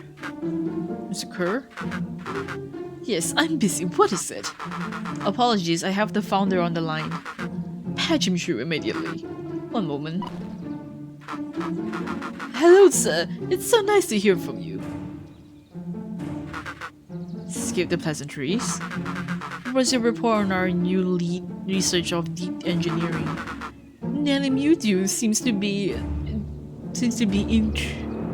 integrating nicely. At this very moment, she's working to help us meet our deadline. She offered to work overtime before I ever had the chance to suggest it. Excellent. And you have faith that she's capable of finishing the work left by her predecessor. Her work must be complete before the festival. I will make sure she stays day and night until it's accomplished. Good. You know how I feel about loose ends. Yes, sir. Once she has finished the work, we need to make a determination regarding her long-term prospects in the company. Immediately, sir. I should have more time to fully bring people into the fold. We are in the end game, Bill. After your failure with Dr. Prescott, I can't afford to take any risk. Of course, sir. No loose ends, sir. Once she finishes the work, she will either leave the office completely committed to perennial harvest, or she won't leave at all. Perfect. Sir, if I may suggest, maybe we should delay just for a bit. Oh? It's just we seem to be rushing to hit this festival deadline. Our rushing into things has caused some issues in the past. I see. Please understand that I just want what's best for you. I'm entirely grateful for all that you've done for me. Bill, I will make this very clear for you. I brought you in to make things run smoothly, not to have opinions. Of course, sir. Shut up, Bill. You're only a few days away from having everything you ever dreamed of. Yes, sir. Thank you, sir. Whoa. Yeah. Just so we're clear, when they said loose ends, they were talking about murder, right?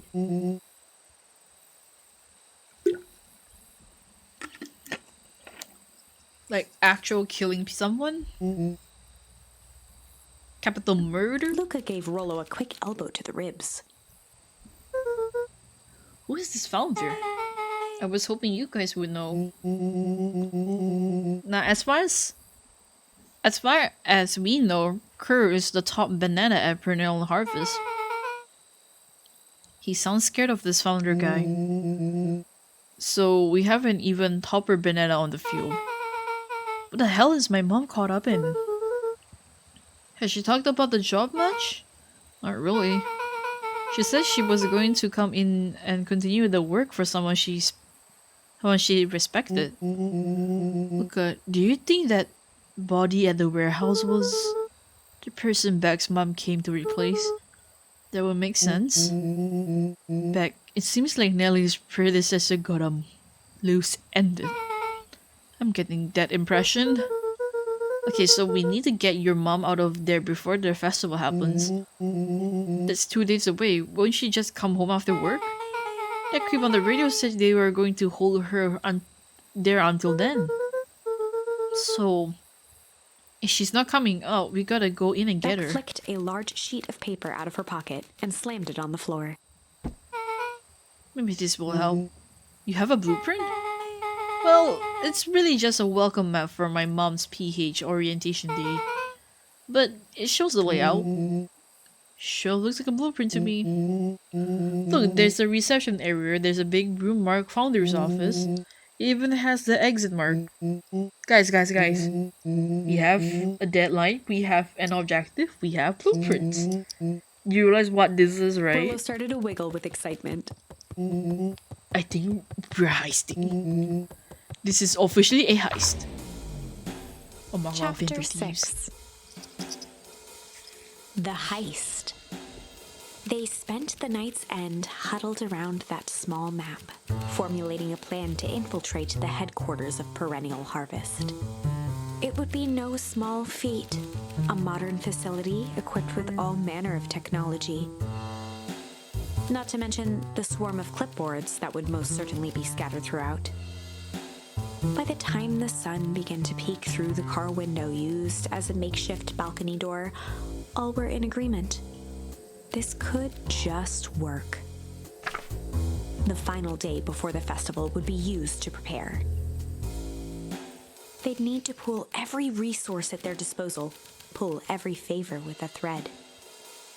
Even enlist some unsavory characters around town with important tasks only they were suited for. Luckily, there was enough ill will and mistrust toward Perennial Harvest that alliances could be found at a bargain. Luca, Beck, and Rollo rubbed their eyes as they exited the treehouse. They hadn't slept at all that night. There was no time. The festival was to begin in one day, and they each had their assignments.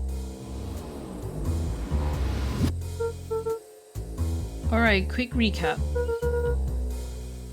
Rollo, you're gonna talk to Roxy. Cardinally.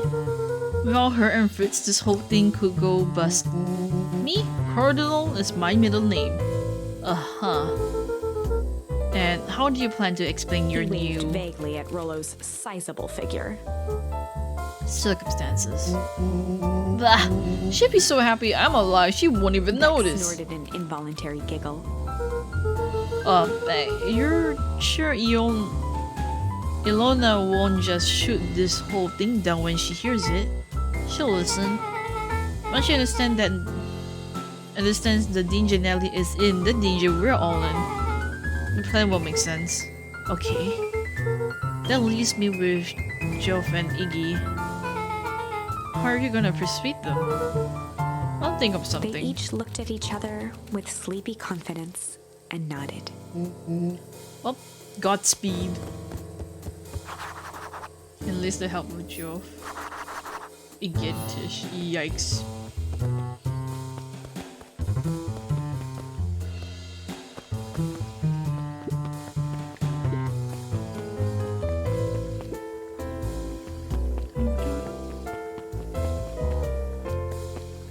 Kicks you in the knees.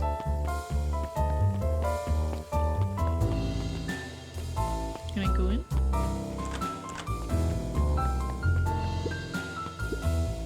Yawn. You ever wonder why an agriculture company employs an army of survey takers? The clipboards. They say they're just trying to make us happy. Did they want to make us happy? Or just figure out what makes us happy? An important distinction.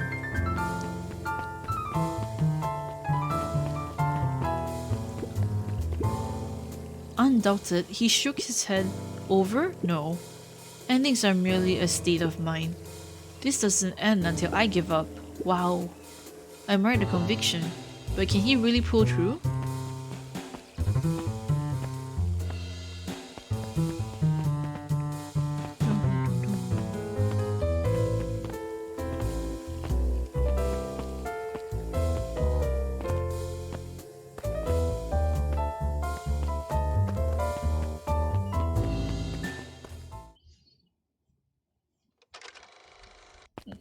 Oh. That's okay.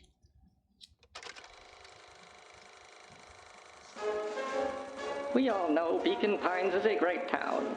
What you may not know is great towns grow from mighty roots. And that is why you cannot tell the story of Beacon Pines without telling the story of one Shopper Valentine. Young Shopper's keen intellect and strong moral fiber led to a grand vision. A vision of a community dedicated to a better tomorrow. In his own words, a better tomorrow is within our grasp, but it requires a singular mind to harness it. Lucky for us, he decided to grow that vision here, in Beacon Pine. And how does one grow a better tomorrow? With fertilizer, of course. Valentine's Fertilizer Company became the lifeblood of a town yearning for purpose. But then tragedy struck, a scientific experiment gone wrong. An accident which took Shopper away from us far too soon. To this day, we struggle to pick up the pieces. But one foul harvest isn't enough to stop the people of Beacon Pines. The spirit of Shopper Valentine lives on. It lives in the hearts of everyone with a dream for a better tomorrow. Together, we will follow his example and grow a bountiful future. Paid for by the Valentine family and the Valentine Fertilizer Company Riverfront Fund.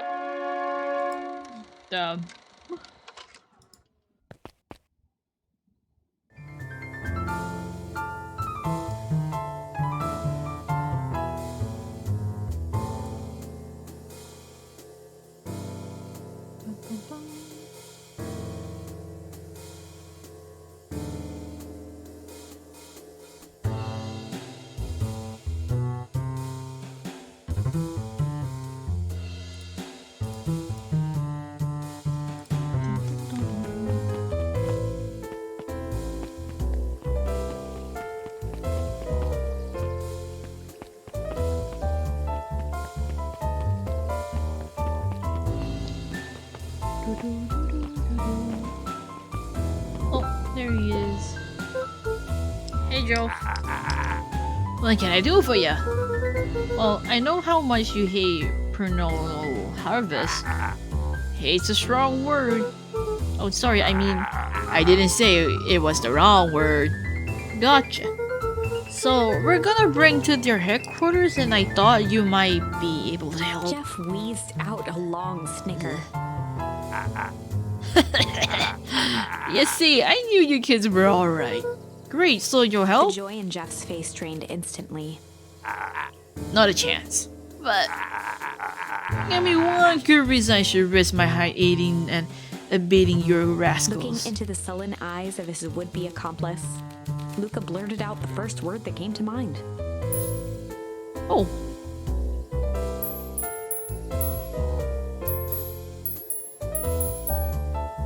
Fight? I've done enough fighting for one lifetime and more than my share of losing. Times have come to hang up the gloves. Luca wasn't ready to give up, so he shouted out again. Junk! Yeah, what of it? Sonny, I've got more junk than a king has copper. Ain't interested.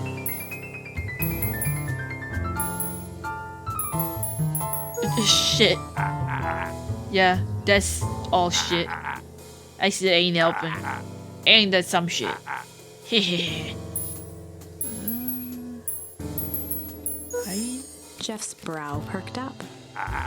What do you say? Go ahead and hide then. Sensing some traction, Luca carried on with vigor. Let a bunch of kids do what they need to be done. We're not afraid. Jeff's scowl faded with a sigh. Say, what are you will about old Jeff and the old dude? But you'll never hear him say I hear from none. One good stomp of the foot was all Jeff needed to drive his point home. What is it you kids needed? Some sort of disguise. I've got just thing. And while we're at it, that creature's come in handy. This ain't gonna be free, you know. I'm thinking about 5 bags of sour gums to cover it. Put it on my tab. Luca offered out his open hand to seal the deal. With a firm and dusty grip, Jeff reciprocated. Doing. Swing by the first thing in the morning. Yippee! No, where's that other rascal?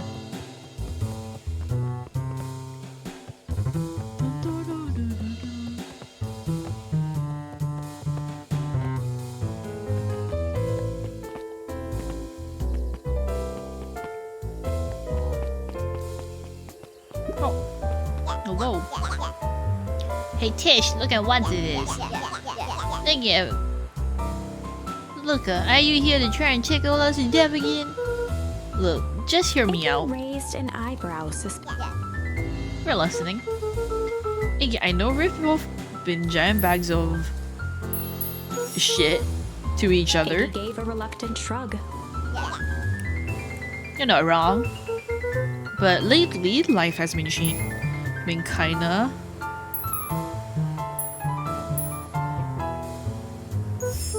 strange, you Iggy know. considered the point.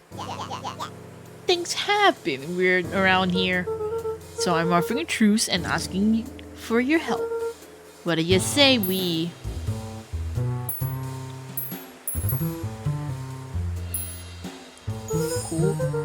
Pool our hostilities at least for one. Pool? We don't pull away from nothing. Buzz off. Okay. Luca knew they'd need Iggy. He tried again. Iggy gave a reluctant. Iggy considered the point.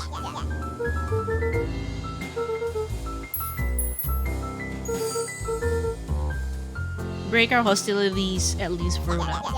We do like breaking things. Even if a truce means less breaking things. What if I told you there was a way to have a truce and break stuff? Go on. I need you to cause some distraction so I can sneak into Perennial Harvest HQ. A wild-eyed grin spread across Iggy's face. My, Luca Van Horn, I'm impressed. And after this is all done, maybe you and Tish can come hang out at the treehouse Iggy sometime. glanced over to Tish, who nodded in agreement. Fine. But not because we want to see your crappy treehouse. We just like the cause of chaos. With a quick nod, Luca was off. Did you hear that, Tish? He gazed up at Tish with a smile. He invited us to hang out at the A single treehouse. tear ran down Tish's cheek. I never expect this day to come. How wonderful. Chapter 7. Into the Hive. A good heist requires preparation. And thorough preparation takes time. Something they had precious little of. So far, everything was in order. Jeff, Iggy, and Tish all agreed to do their part. Beck radioed Luca that night with a simple and covert message. "We are locked and loaded on my end." And Rollo, after a lengthy confession, managed to persuade Roxy and Fitz to help. He stowed away in mission control for the night to avoid attracting attention. Rollo, being uniquely suited for the role, would be the first to breach perennial harvest. The outfit provided by Jeff wasn't perfect, but a convincing disguise is 10% wardrobe, 90% confidence. Rollo took a few vigorous breaths and shook out his arms. Just stay calm, Rollo. You can do this.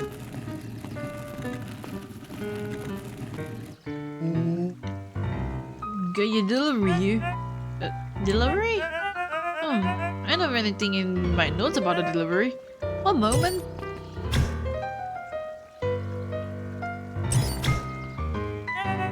I'm so sorry, but there's no delivery schedule for this morning. Right. He had to think quick. That's because this goes directly to the founder. He asked that it be kept a secret. Rollo sighed, adjusting his tool belt. You know how the founder can be. I suppose we can leave this one off the records. Our harvest awaits and such. With a stroke of his mustache, Rollo proceeded into the Perennial Harvest headquarters. Our harvest awaits. Package here for the founder. Oh, I didn't hear anything about. Yeah, that's need to know kind of thing. I'll just He check. stammered and flipped through the pages of his clipboard. This goes directly to the founder. I don't have time to fill you in. Oh, I see. If you could just complete this form. Rollo interrupted with urgency in his voice. Every time with the forms. Look, if you want to explain to the founder why I'm late, well, it's your funeral. I'm sorry. What did you say your name was again? I'm... Rollo panicked. Our harvest awaits! Sir? That's a restricted area. Excuse me, sir. Our harvest awaits! Ready to light its candy, Tish? You suck on this perennial harvest?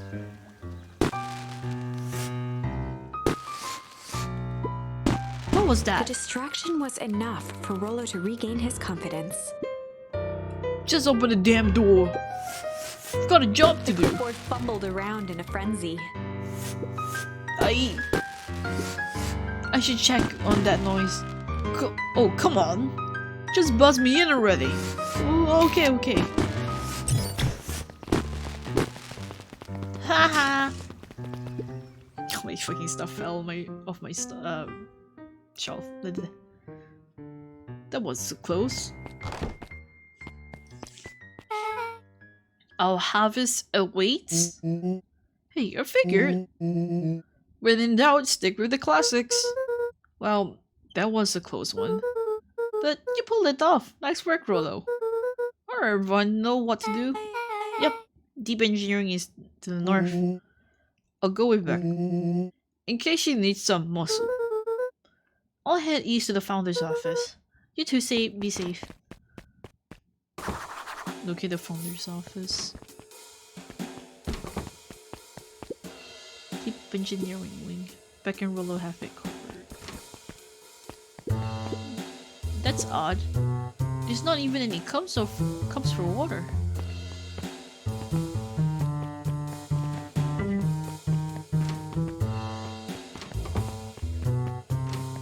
Oh, it's a maze? No. Solomon? Solomon stopped in his tracks. Luca? What are you doing here? It's a long story. Are you A okay? veneer of confusion flashed across Solomon's face. His words rushed out dramatically. No, I am most certainly not okay. Some strange people grabbed me and... Were they in hazmat suits? Yes, how did you know? They brought me here and locked me up, and when they were distracted, I ran. Dang. Okay, you should stick with me. We've got a plan. Solomon's facade briefly faltered. We? Yeah, Rollo and Beck are heading to deep engineering. Thanks heavens you found me. We've got to get out of here. Can't just leave yet, but they'll catch us again. I've got to do something first. When you were running, did you happen to see a door marked Founder? Founder? Why are you looking for him? I'm not. I just need to get into the office. Now that you mention it, I do think I saw a door that said Founder. It was just down this Luca way. happened to notice a plaque above the door. Office of the Founder. Knocking comes with consequence. Oh, here it is. So it is. Pretty lucky that I ran into you, or else I might have missed it. Truly Luca fortunate. tried the handle. Well, Solomon leaned forward to examine the mechanism. regrettably, it seems to be some sort of electric lock. I don't see how we could possibly defeat a lock like Luca that. smiled and looked at his watch. Let's just wait a minute. Oh my god.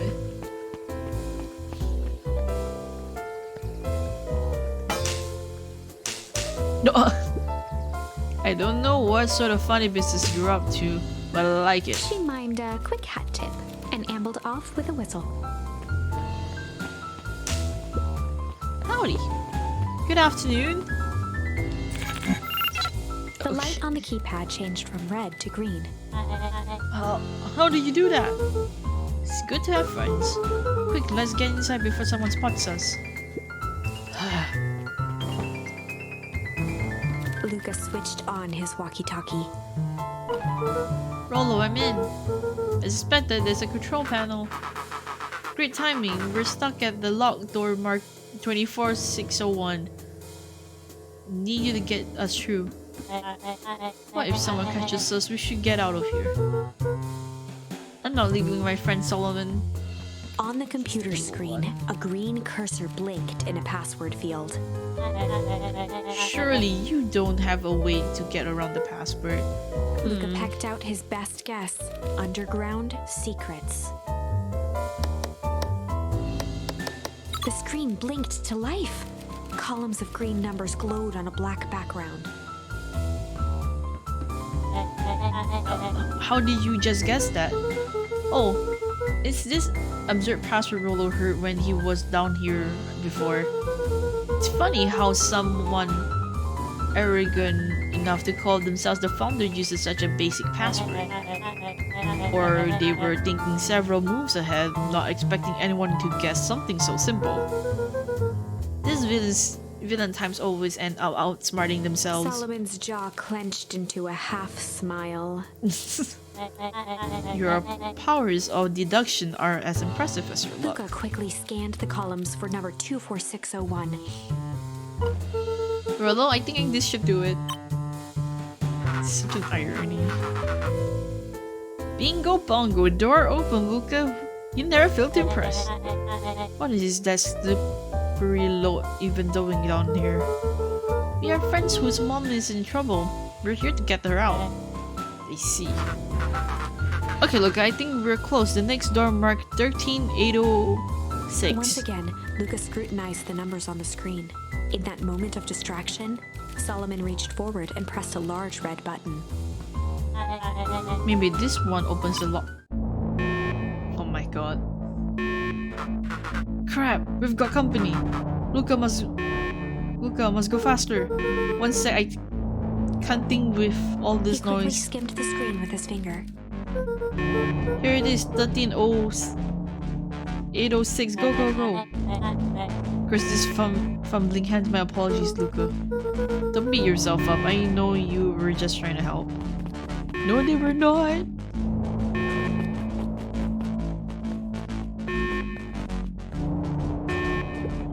Oh man, no water cup?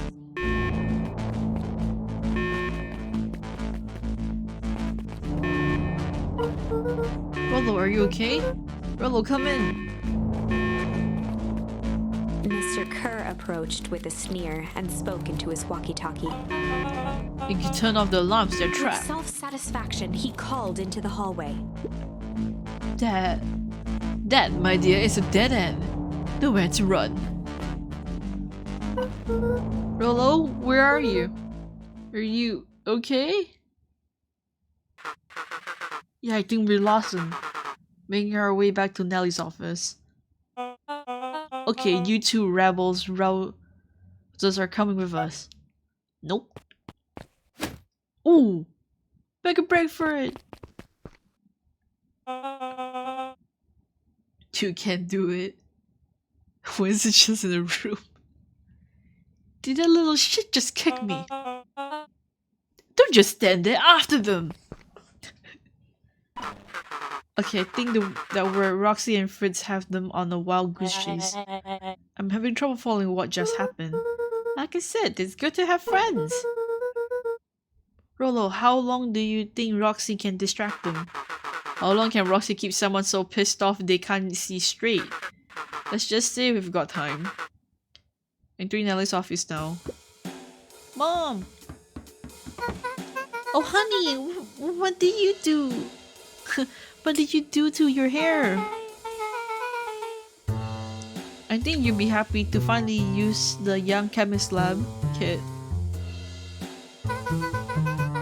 You sure have a knack for making me incredibly proud in the most frustrating ways. We need to get you out of here. Wait, who is your adult friend? Oh, I'm not an adult. Adult? More of a growth spurt? I have more of a growth spew. No, that's not possible. Nellie leaned over to examine his teeth. Substantial bending on the enamel of the molars, consistence with Tempus liquimine exposure. Is that what you call that gunk they forced me to drink? You drank it? Oh no. They told me it was only being tested on plants. Oh, Beck, sweetie, I promise I didn't know. Oh, is there like a family drawing? That's cute. Mom, what the hell is going on at this place? I was brought here to work on the discovery of a lifetime. A novel chemical component was discovered under Beacon Pines in a fun spring they called the Source. They named it Tempus liquimine. It pulls energy from its surroundings in order to fundamentally alter matter's relationship to time. It was the secret to Valentine's fertilizer. They harvest the source, infuse small amounts of Tempus liquimine into the product. It worked wonders, drastically accelerating plant growth. Crops would be ready to harvest in a fraction of time. But it led to complications. The foul harvest. Perennial harvest came into the cleanup the mess. The same where Valentine failed. But Tempus liquimine is rebellious. Rebellious? You can think of it as a manifestation of change itself. It's volatile by its very nature. So the more you try to force it to do a specific thing, the more it resists. Yes. I can relate to that. My role was to finish the work my predecessor Dr. Prescott, harnessing Tempus liquimine to reliably manipulate an organism's age. Just imagine how many people we could feed. Mr. Kerr was insistent that we achieve a successful result before today's festival. But you didn't, Nellie right? sighed. You know how much I love a good puzzle. I poured myself into the problem. It wasn't long until I discovered oddities in Dr. Prescott's notes. Oddities? They contain obvious errors, mistakes that someone of his reputation would never make. So I fixed them and now I get to replace my entire wardrobe. I really am sorry. Truly sorry. Those clothes were all hand-me-downs anyways. Sounds like Dr. Prescott figured it out, got cold feet and intentionally sabotaged his own work. I had considered that possibility. I've sent a letter asking him to clarify his thinking. Mom, Dr. Prescott is dead. Kurt had him killed. What? I overheard them talking about it on the radio. That's why we gotta get you out of here. I just... Like, now. Wait, the vial. I finally solved the chemical equation allowing direct control of aging. Mr. Kerr picked it up just before he came. All the more reason we gotta hightail it. Look, we got Dr. Mewdew heading your way now. Roger, be careful. Alright, everything's on track. And what is your plan for escape? We'll go over everything when they get here. In the meantime, maybe we can dig up some more information. I'm really sorry you got dragged into this mess, Coleman. You needn't worry about me. Well, I feel bad either way. We're gonna get you out of this, I promise. With a subtle, quivering lip, a smile crawled across Solomon's face.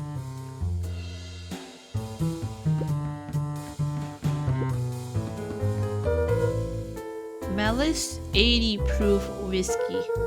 A hard drink for a hard man. Wow, even his alcohol is arrogant. Solomon muttered inaudibly. I should just smother you right now. What was that? I said I shouldn't bother you right now. Don't be silly, you're no bother at all.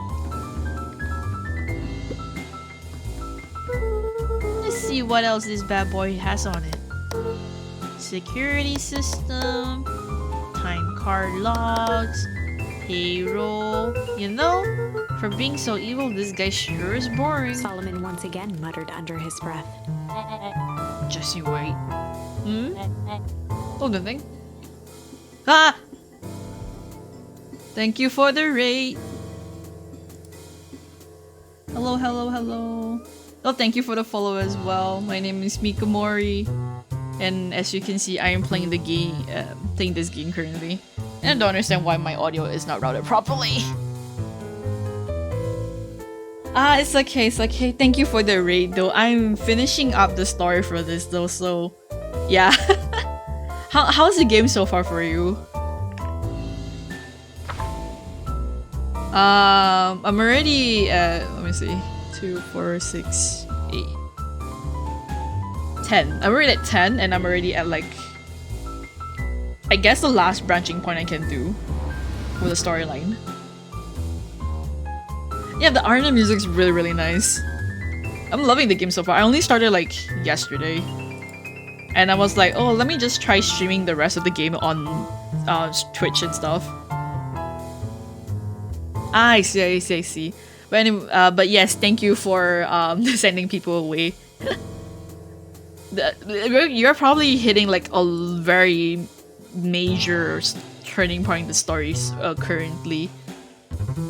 Did you finish any other endings before you drop by? My model is currently kind of broken, so it's not moving its lips, and I still don't understand what went wrong when I was doing the setup. But like, you know, this is fine. But yeah. Okay. I was like curious, like which branch did you finish currently?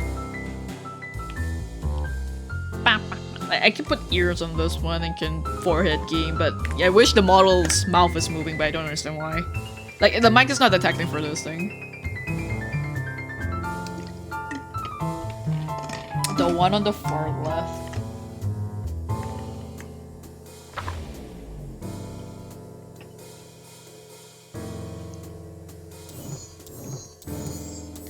I'm assuming it's the fire and ice one.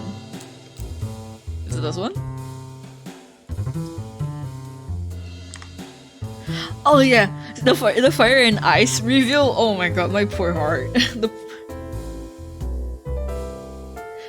Yeah, it's so. I was so shook. Like before they confirmed the reveal, I was like, wait, nah. I was like thinking, what could the humming do? It's like it's such a weird answer, you know, humming. I thought it might be the wrong answer, but no, it was surprisingly the longer answer. And then they reveal a whole entire cryptic part about like, look, Luca, I am your mother. Holy shit! And then they come from the fact that yeah, she was exposed to the chemicals. Like, holy shit, even more. Like, it's so good. Like the way they're like writing all the timelines for this. It's almost giving the same memories of playing like Insomnia Files. If you ever heard of the game, if my memory serves me right, it is by the same creator who wrote the Nonary game series.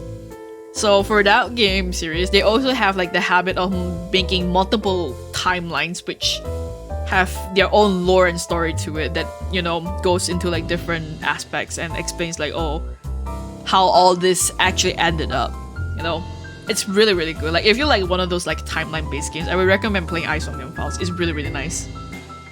I don't know about the Nonary games because like the way of how they play when I tried like maybe the first two puzzles of the game, they're a bit long and they're a bit like escape room-ish kind, so I couldn't get into the story because I was more frustrated with the puzzle solving portion. But like for Insomnia Files, a lot of the stuff you do in this in that game are sometimes not per se time gated, but like just a bit straightforward, but not so straightforward, but they are solvable puzzles. And then like after you solve the puzzles, they just progress with the story. Like it's easier in technical sense, and they both give you like a proper story. Let me type the name. So if you're curious about it, you can always look it up. I think I'm not sure if the game is also written by the same. I'm not sure if the person who wrote the Insomnia File is the same one who wrote Danganronpa's storylines, because Danganronpa's stories are also good, I guess. I don't follow them full-heartedly, but I know people like the Danganronpa series, but I'm just not one of them. I'm like, they're cool, the characters are cool, but I'm not about the trial and error game. I should try, but I'm not up for the game. For Insomnia Files, they do have a second game that's currently out. I might play the second game later on stream after I finish Beacon Pines, because like in case the stream is a bit like short and stuff. So I may do that. But yeah, that's so far like what I'm planning for today. I'm just mostly gonna play like Beacon Pines for like the whole duration. This is this is also like my first time playing the game, so I have actually like no idea like about the story like for Beacon Pines. I looked at the game's picture. Yeah, thank you. You too on your journey, fellow Luca. But like when I looked at Beacon Pines, I was like expecting, oh, it's one of those summer horror stories. Ooh, gabugabuga. Oh no, it was not one of those summer horror stories. It literally is a winter horror story in the makings. Thank you for the follow as well. Thank you. I would like to apologize in advance because like my streaming schedule is a bit one of those scuffy types. But you will guarantee I will not be streaming on my Thursdays. I, for some reason, do not like streaming on Thursdays. My body physically does not like streaming on Thursdays. It is currently Wednesday as I'm streaming today. So there's that. But do follow my Twitter if you want to know like if I'm streaming and stuff. Like usually that's what I'm using to post like when I stream. Most of my streams are like very, as what VTuber community says, very guerrilla streams. So it's not really planned, but you can always assume that it's like a Monday to Wednesday, and then sometimes on a Saturday, Friday or Saturday. Usually those like time periods. I'm a Asia streamer, so my time zone usually it's more matched up to Asia, but sometimes I would like to stream like in the middle of the night as well. So that would be like nighttime for some European time zones, and I guess evening for morning. Wait, I'm so confused now. Morning for American time zones and nighttime, evening for Europe people, I guess, assuming. But like yeah. I'm bad at introductions. I really am bad. It was not shown yet. But yeah. Enjoy your stay as I finish the game, and thank you again for the raid. And we'll just continue on the storyline. I'm assuming you probably got this one, the Windows to the File. I was hoping.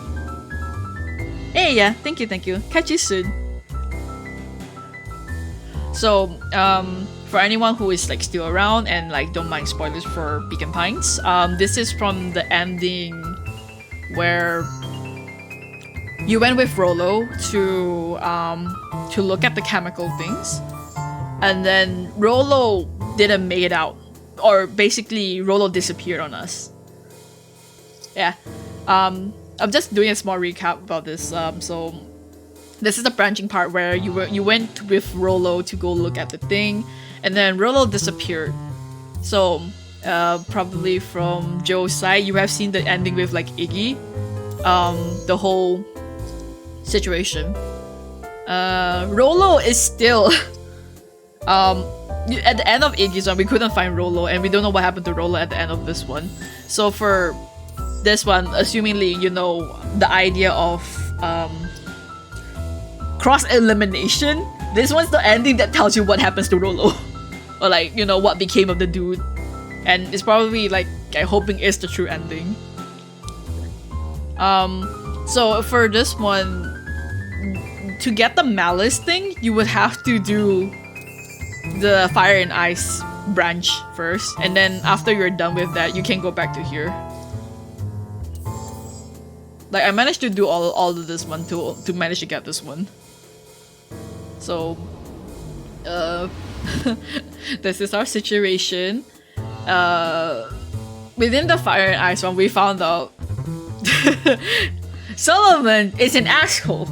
He is a bitch. But you know, in this game, timeline memories don't cross over, so we don't know that. I do want to kick him in the fucking shin, but like, you know, that's impossible, unfortunately. Damn. I'm not a pro voice actor, so I'm sorry if like the voices are going to be a bit monotonous, I guess. Luca tugged on each of the cabinets. I'm just doing as much as I can for the voicing.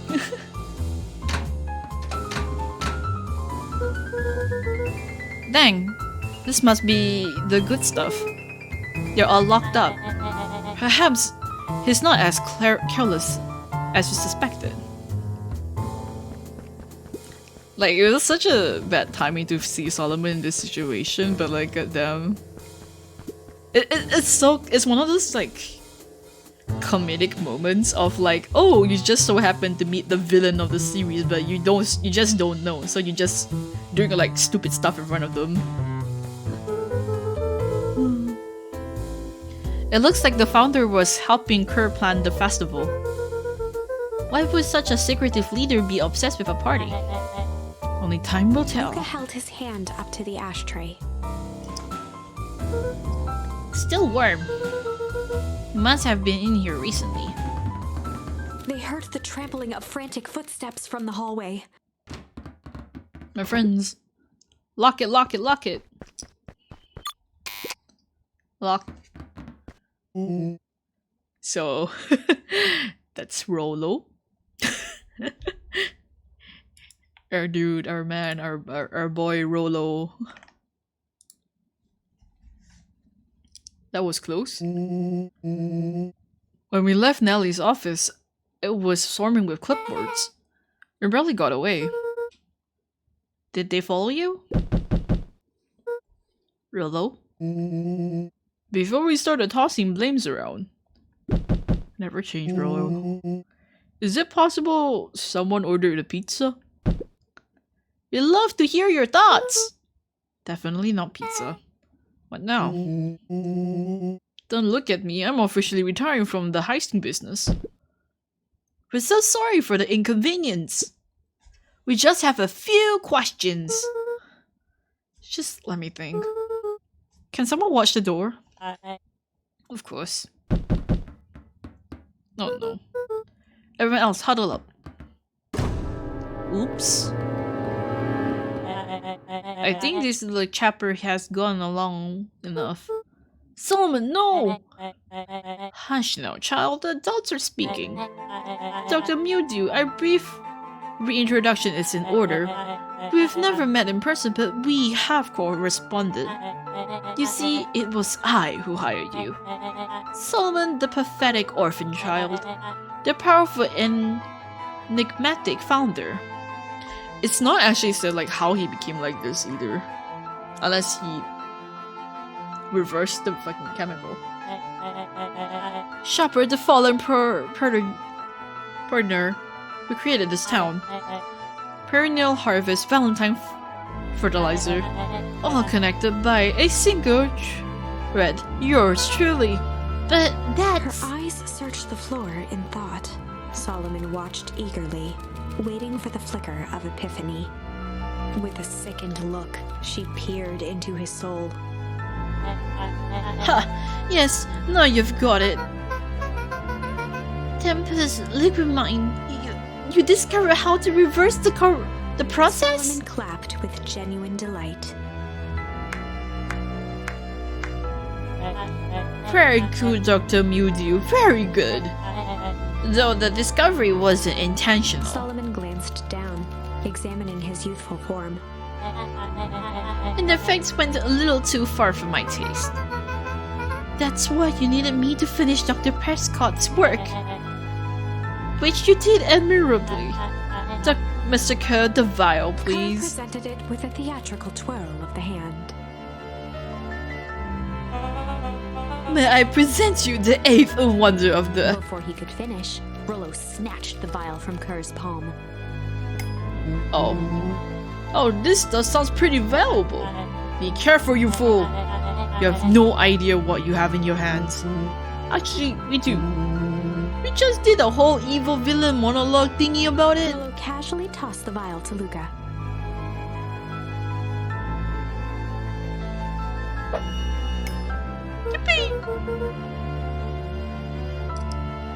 Gosh, maybe I'll have a He taste. tickled the vial mockingly. Seize him! Luca! Over here! Move another inch and I'll smash She it. held it tightly behind her back. Solomon sighed, speaking in crisp, measured syllables.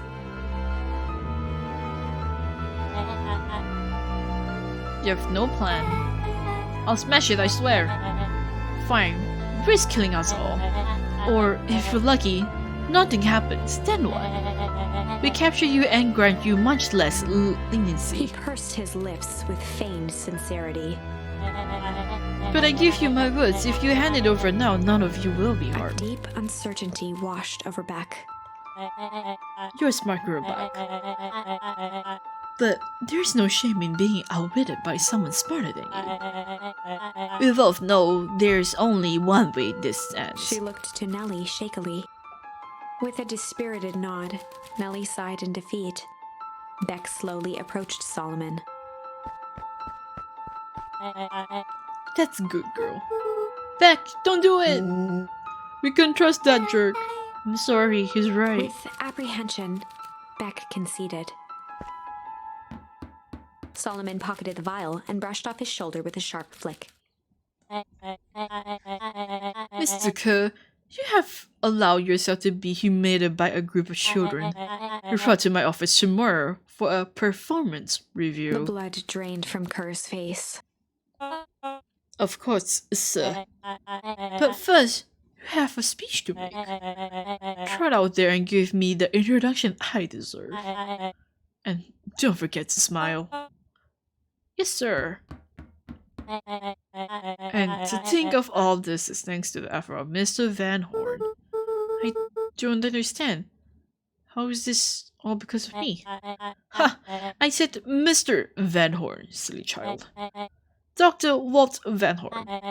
Your father was always a thorn in my side. I offered him an opportunity to be part of something great. But the fool was bounded by righteousness. He even broke into my laboratory in an attempt to sabotage my Solomon work. shook his head with gratification. But the universe was a funny way of correcting course. By meddling with a force he didn't understand, Walt showed me its true potential. As fate would have it, Luca, your father's dying act was to grant me eternal A life. muffled applause resonated faintly through the walls. Uh-oh. Well, that's my cue.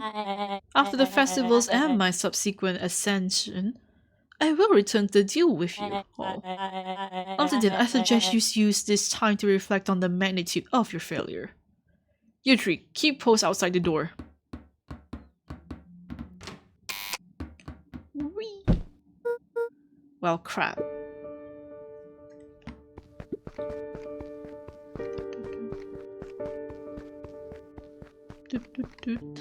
The fact he needs like extra chairs to down.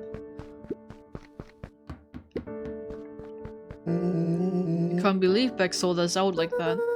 I'm not sure she had any other choice. So what now? What's the plan? I don't have one. Of course you do. You always have a plan. Rolo, you just need some time.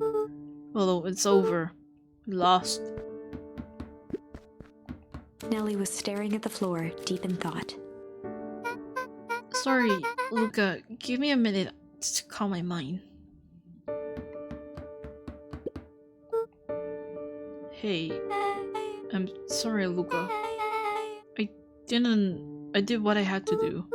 I know, it's just, it was so close. Got a feeling that eventually Solomon will get what's coming to him. Time will all heal. Time wounds all heals. Well, time seems like less of an issue for him now.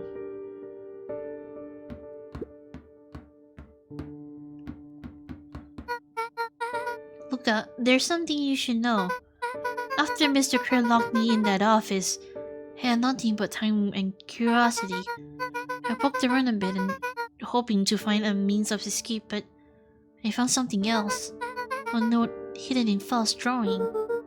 What sort of note? Dr. Prescott must have sensed his time in perennial harvest was growing short. So he left behind a letter with the hope it would be found by his successor. It was a confession of sorts. He left it for me, but its contents... Luca, I think they were meant for you. My dad was alive! Why? What did it say? It was about an incident with your Oh, okay. your mother. Dr. Prescott found her in his lab with a stolen keycard. There was an accident. She had been exposed to the extreme amounts of Tempest liquid mine. The color dropped from Luca's face. Did she... She survived? Dr. Prescott decided to help her recover. He no longer trusts perennial harvest, so he kept her whereabouts about secret. Over time, your mother led him to reconsider the purpose of scientific discovery. Science is often at the vanguard of change, but that doesn't mean it's always right.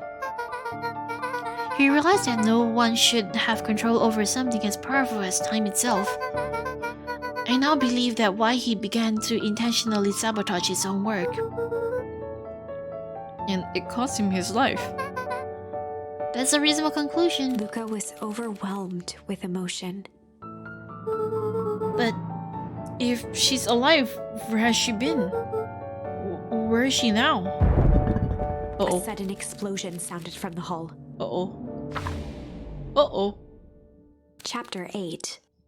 Comeuppance. Oh, let's hope we don't freeze. Ears still ringing, Gran picked herself up off the ground. Through the dust and smoke, she looked over to see Mrs. Fratelli helping Hiram Tolliver to his feet. She'd had to beg, borrow, and steal to acquire those explosives. How many nights had she spent visualizing how she'd use them to make things right? And now, her one shot at destroying the source, that damned hole that swallowed so much of her life, was gone. Grandma, I mean, Mom. Traded for this mom. jagged hole in a wall and a foolhardy shot at rescuing Rollo. With Fratelli and Tolliver at her side, she stepped through. It was a strange feeling. The last time she'd stalked this maze of hallways, it was in a different body. They quickly rounded a corner to find a group of clipboards guarding a door. Something worth guarding is probably something worth seeing. She leapt forward, brandishing her cane.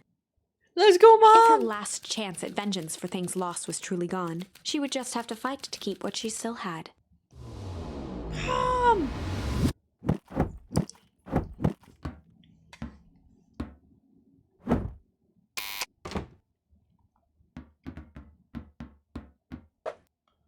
Oh my god. Gran, what are you doing here? Luca, what are you doing here? We're here to save Nellie. We're here to save Rollo. Hey, Mrs. Lucas Gran. That's awfully nice of you, but I'm fine. Oh no, what did he?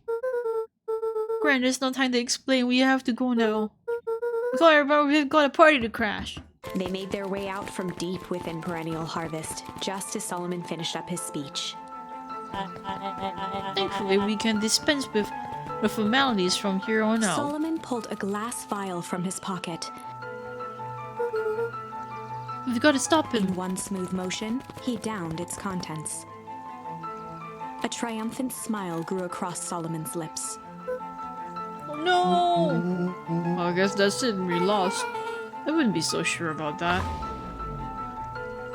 With a mischievous look, Beck elbowed Luca. Remember when I had the vial behind my back? I might tweak his wonderful potion with a little junk change. Junk? I might have tweaked his wonder potion with a little junk. The look on his face when he realized he drank his own cigarette. Oh. How did ashes get into the vial? It was pretty easy to mess with the vial when it was behind my back. Oh, that's sneaky. Well, it's a bad habit anyway. Pa always says bad habits are like 50 yards field goals. Huh? Hard to kick. You can all call me Sharper His Valentine. body and face began to contort and expand as he disappeared into a belching green mist.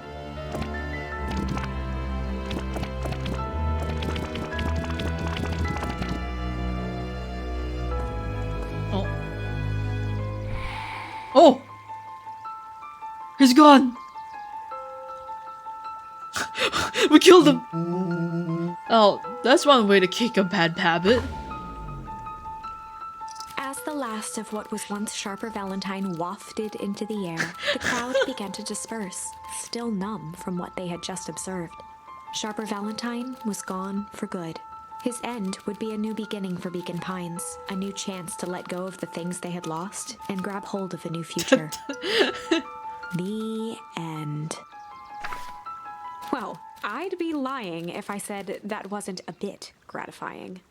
If that feels to you like a good note to end on, I won't stand in your way. It's so dumb. It has to be changed then. I might have tweaked his wonder potion with a little malice. The whiskey from his office? Yep, do ahead and unfinished glass in his desk. Look at his grow. Just could use a little hair of the dog. His body and face began to...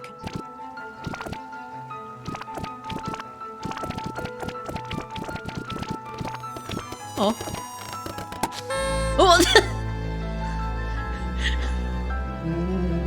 No, that's what I call 80 80 proof whiskey. Damn, dude. The crowd gazed in stunned silence at the now empty stage.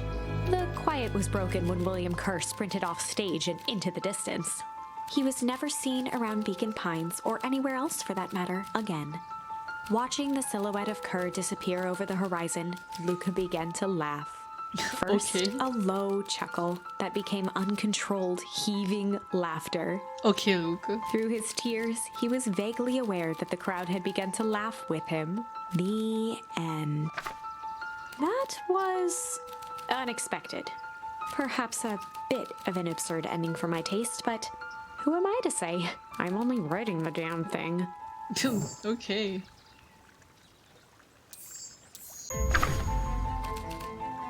I'm getting like all the endings here. I might have tweaked his wonder potion with a little change. Change is inevitable. Like pocket change?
Okay. My mom came in the vacuum cleaner right at like a good time for me to take a good BRB break. But like we're already reaching the last stretch of the story, so that's good. And after this, I need to go eat dinner. You unlucky penny! Yeah, I plopped it in the vial when no one was looking. What's that going to do? No idea. That's the beauty of the science. Now we observe. You can all call me Sharper Valentine. His body and face began to contort and expand as he disappeared into a belching green mist.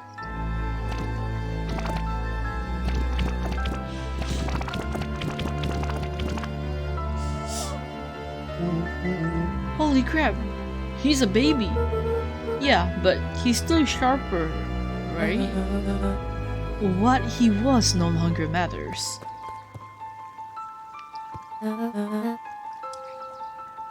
This is an innocent child. I apologize for all the harm my father has caused you. Eris awkwardly cradled the squirming child. She looked to her brother, her voice shaking with uncertainty. Augustus, what to do? What do we... We do what Valentines always do. What must be done. I'll hurry home and prepare a crib for Father, young Shopper. There will be great help, thank you. She looked back down at the infant with equal parts kindness and terror in her eyes. With a shake of her head, Eris addressed the crowd with a stern scowl. Okay, everyone. The show is over. You may leave now.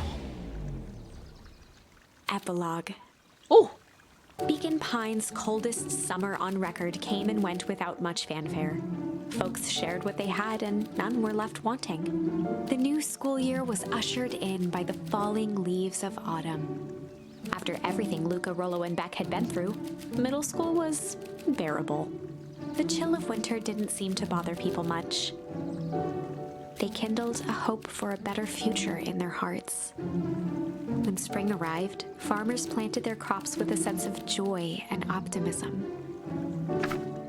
And as the dawn of the first day of summer came again, its light slowly spread through the shallow valley. It crept over the town square, across the river, past the neglected welcome sign, and came to rest on a young boy sleeping at dawn, his mind at peace, knowing he is here for a reason.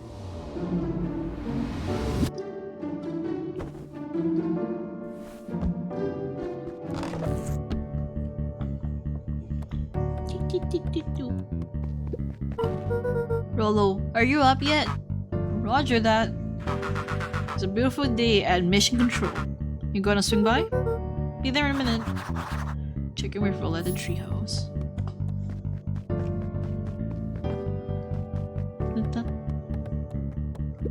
Over time, Eleanor began moving Walt's old things out of the closet and into storage. Eleanor had moved back into her bedroom, and now that she wasn't sneaking out late, she even slept there most nights. Yippee. Mom's home. Mom.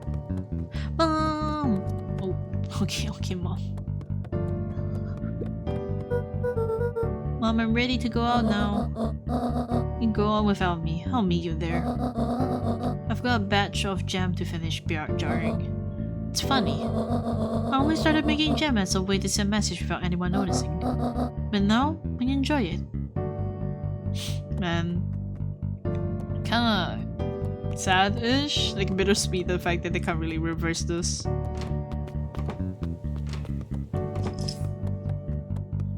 So, Mom's just permanently old.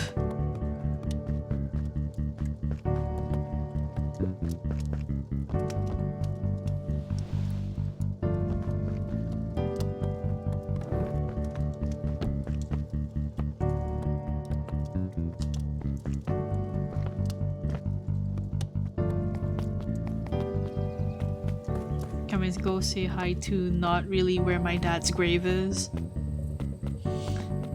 Oh! They removed it! Let's go!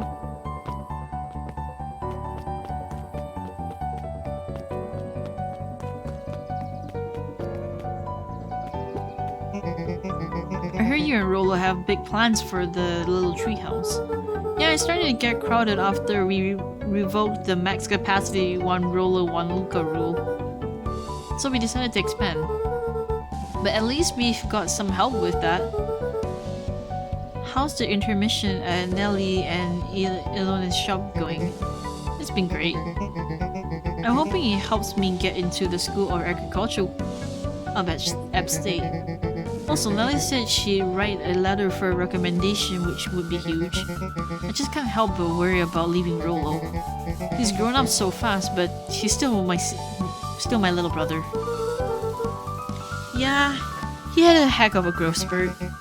I don't just mean grown, literally. This morning he was up and finished his chores before I even had breakfast. Well, some of that might be his excitement about the treehouse renovation. Don't tell him this cause it will go to his head, but I'm really proud of that little punk. I'm sure he feels the same way, but he's just too damn proud to tell you. I know. Welcome to Beacon Pines!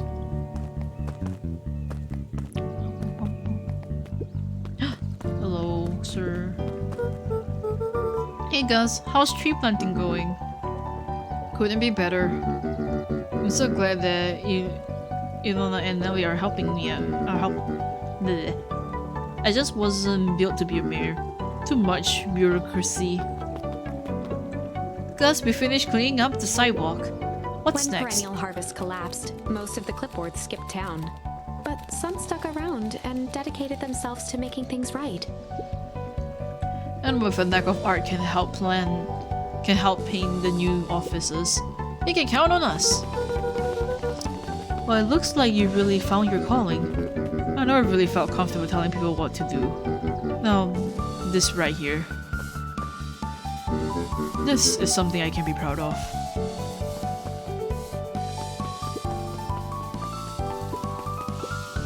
Also napping this morning. The most underrated part of a good nap is the view. And the view is getting greener every day. Nice! I see you decided on a name. Yep. We had to clear out all the old stuff before putting on the final touch. Slow and Dirty Harvest is now official. I like it. It was actually Nellie's idea. There's still a lot of work to do and name serves as a reminder. Just because progress is important doesn't mean change should happen fast. In fact, I've learned that the more you care about something, the more important it is to take things slow. Our motto is, go slow and fix things. Amen to that.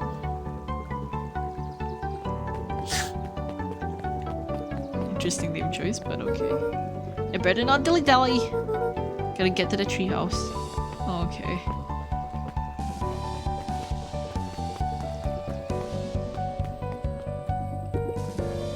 Luca, get this.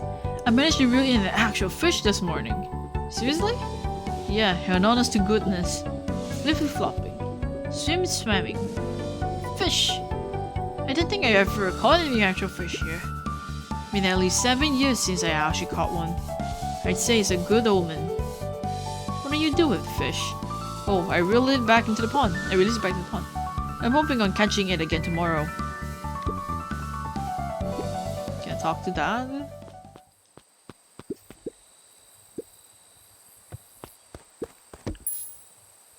Luca Jen, good for skip. I need to go back just so I can do the diner as well.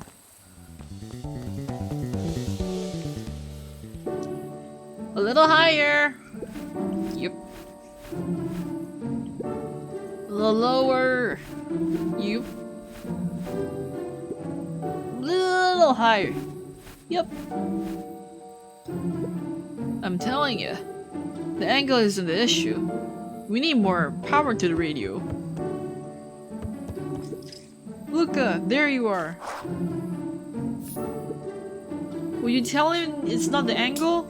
Hey, I'm not in charge of an antenna redesign. Fine, Iggy, just don't do anything drastic until we get back. Who, me? Tish, you're in charge while I'm gone. Yep. You'll be fine, right? You'll be fine. If you really want mission control to turn into something bigger and better, we have to loosen our grip a bit. You're right. Lead the way.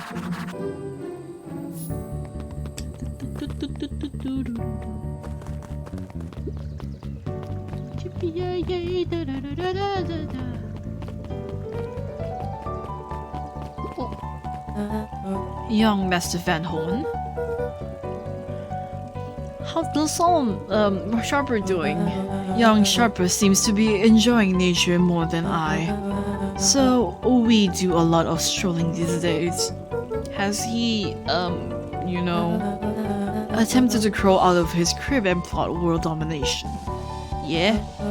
Thankfully, no. I spoke at length with Dr. Mewdew, and she feels that Sharper's infant mind was not developed enough to retain his previous memories. For all intentional and purposes, the child is unmolded clay. Let's hope he's a little nicer in the second time around. That is the objective, yes. But really, all I can do is try and hope. Two activities I endeavously to find less distasteful. Well, I think you're doing a great job. And the whole town is ready to help out however we can. I can't wait to teach him to throw a ball. Eris did her best to ignore the tears welling in her eyes. That would be acceptable.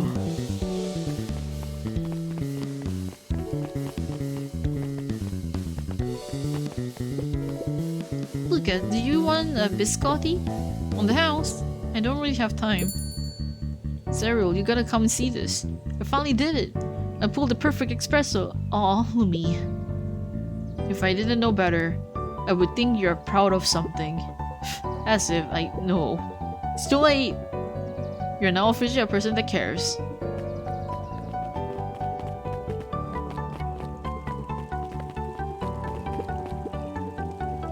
He looks to his friends with a thankful smile after everything that could have gone wrong. Everything that did go wrong, we made it. The end. Closing her eyes, Miss Hatch took a deep, relaxing breath.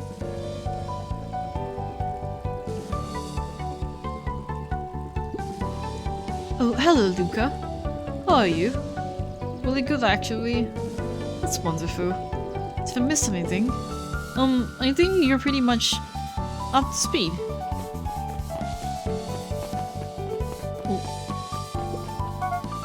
Hey Luca, can you tell Roxy I'll be free in an hour? Sure thing. My dad's making me stock the shelves for the summer. He said it builds character. I think he meant to say it builds calluses. Build character. Yeah, it built something alright. Luca, can I interest you in a delicious He apple? playfully waggled an apple. No thanks, just saying hello. Well, hello then. Mind telling your mom we need a new crate of jam? Already? It's funny. I used to hide this stuff in the back, terrified that someone would find out about our secret messages. Now everyone wants to get their hands on Eleanor Van Horn's famous spy jam.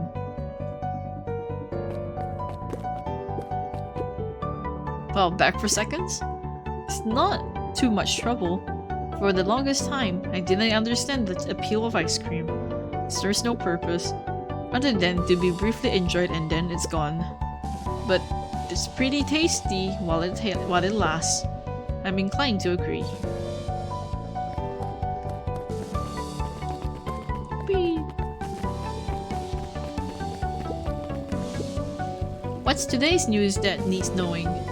I'll give you tomorrow's headline today. Our old friend Patrick C. Montesquieu, aka William Kerr, just performed a starring rendition of The Iceman Cometh at the State Correctional Facility. I hear there wasn't a dry eye in the house. I guess he was plenty of time to work on his craft. God.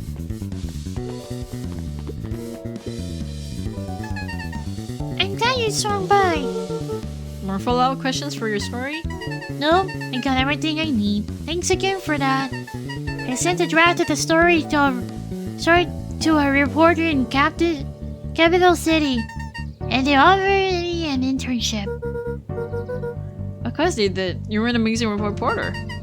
I don't know about that. All that. A story about a phony corporation that pickled up an entire town of people and moved them to cover up a massive illegal mine shaft full of incredibly hazardous chemicals. Sort of writes itself if you think about it. Just don't forget us when you became a fancy big city reporter. Capital City isn't that far away. I'm gonna have to come back from time to time to check in and see what sort of new troubles you've gotten yourself into.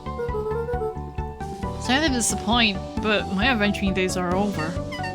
Ha! We both know that's not true. What makes you say that? Call it a reporter's intuition. Can I play with the diner stuff? Ew. Luca squinted at the faded photo of him and his mom at the diner. Memories of that day came flooding back. Ooh, there's more orders. Hey, Miss Hatch, what can I get you? I'm not terribly hungry. Something snack size if you could. Snack size.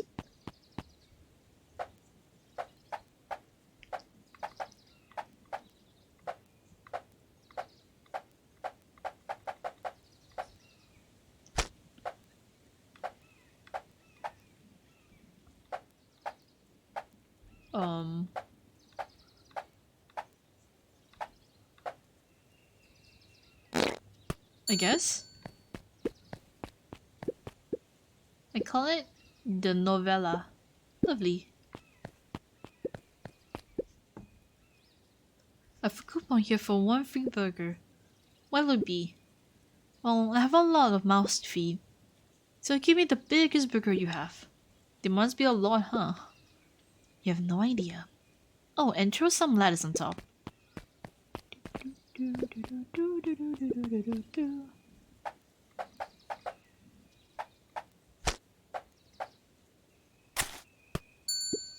Big burger for ma'am.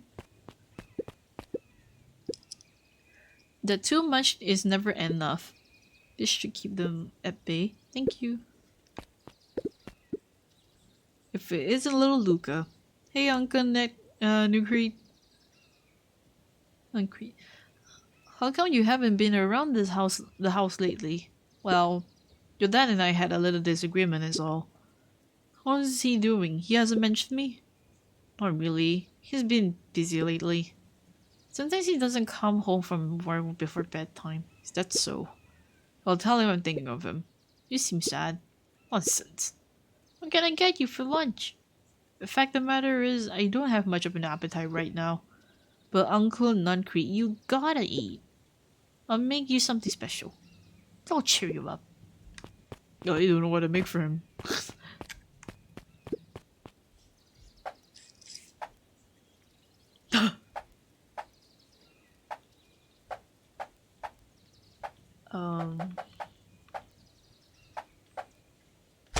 I guess?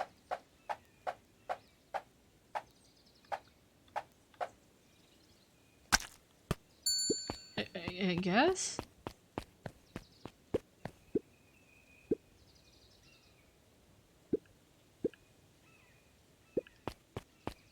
Oh, this then?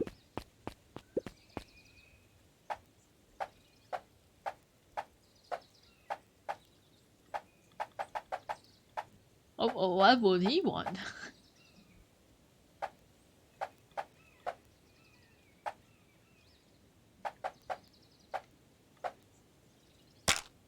Candy?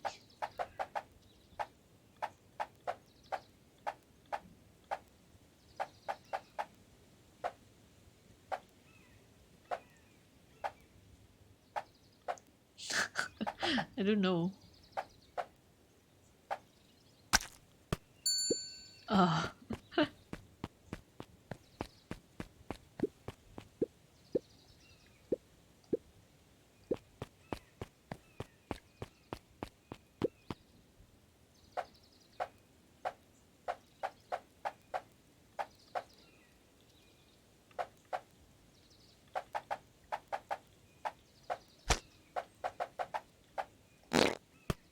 I guess. Normal burger with a smile. Like, oh, okay. The cheers looking at you, kid. One burger with a side of good vibes. Oh, Luca, you sweet boy. Mr. Nuncreed reached down and patted Luca's shoulder with an enormous hand.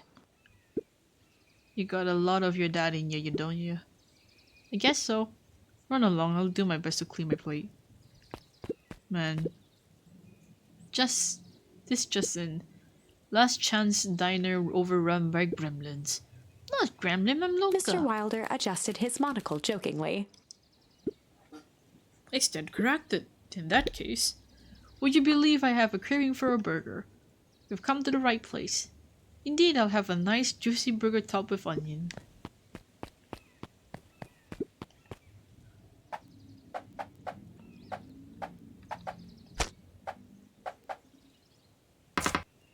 Yippee. Got your burger. I call it the Wilder. You know I love a good byline. Many thanks. Listen well, child. I'm only going to say this once. I require a well done burger. Got it? When I say well done, I meant well done, no problem. After you aren't grasping my request. I want the burger charred with your recognition. I want it bitter and black. One burnt burger coming up. And top it with the most expensive thing you have. Okay. Okay, lady. A bun of a meat of cancer and some caviar. Here you go. May I present the row you're burned. I can hardly believe it. You've done well. Mrs. Fertile and caviar stashed back in here. The woman's full of surprises. Very good, this will suffice. Okay, what do you want? Ouch. Sorry, these allergies have been killing me. Haven't been able to smell a thing all day. Almost saw Miss Hatch a gallon of spoiled milk this morning. Got anything to help clear out this darn... whatever it takes, I just want to smell. Okay. Sinuses. I want anything spicy?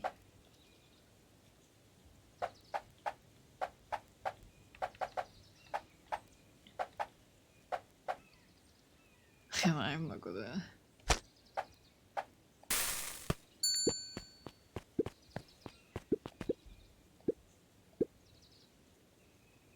Well, I like the spicy peppers, but something that'll really wake up the senses. Okay.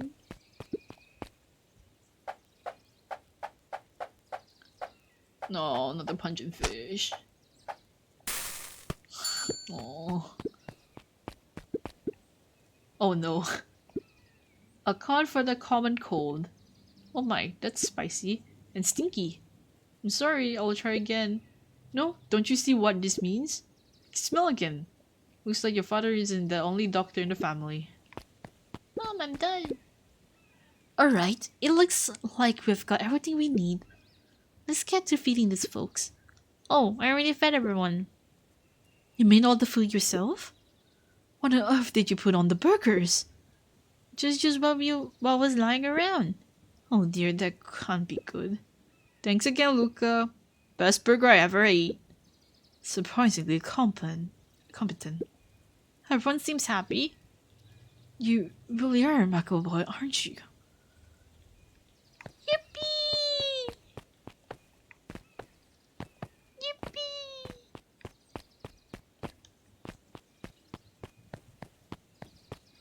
Yippee! Where's my achievement? Yippee!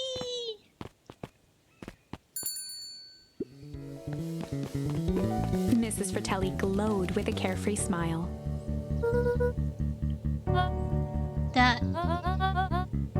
It's 2 weeks of uncumbered tranquility. Excuse me?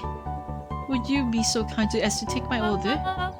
2 weeks of sad margaritas and forgotten obligations. Excuse me. I love to play some older. Mrs. Fratelli sighed with a zen-like calm. Just as soon as the lunch rush ends, I'll be a feather of the wind. You're going on a vacation? For the first time in years. And I've got you and your mom to thank. Why's that? She didn't tell you yet?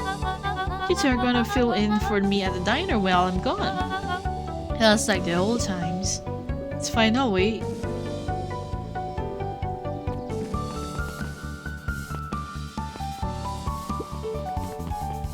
Would you like me to take your order, sir? Does this trigger anything? Okay, does nothing. Oh, my boulder broke.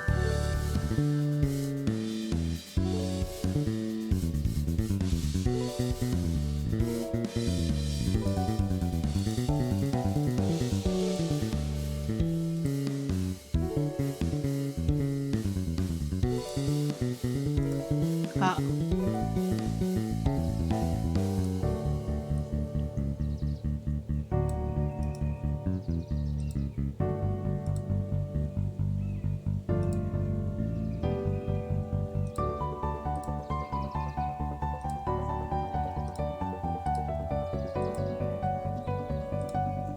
Rip.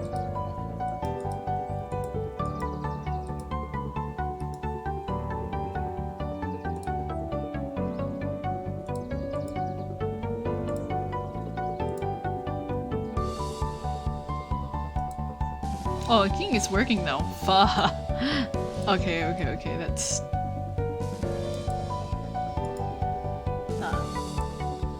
Well... a little too late. I mean, like, I'm already finishing the game already and then my model is not working. Okay, a little fucking late. Sag monkeys.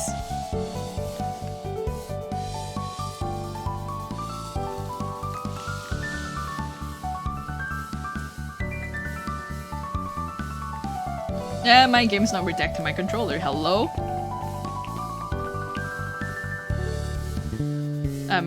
I'm accepting spaghetti now. Oh my god.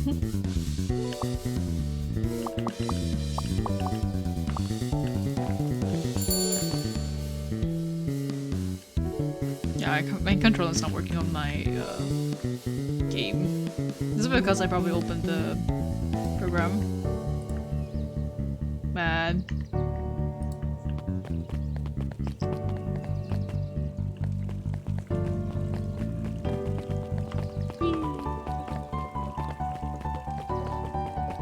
Jeff's hardware closed down about a year ago. The effects of the foul harvest stretched wide. When there are no crops in the field, tractors don't need fixing. What is a bunnies? Over the school year, Kato and Bert had become close friends. But did you know that when they covered up the source, they found a new species of fungus? Yup, and they're studying in a new lab. Did you know that Beacon Heights is now the smallest town in the country? Yup, close to the population before perennial harvest moved in. It typically went on like this for quite some time.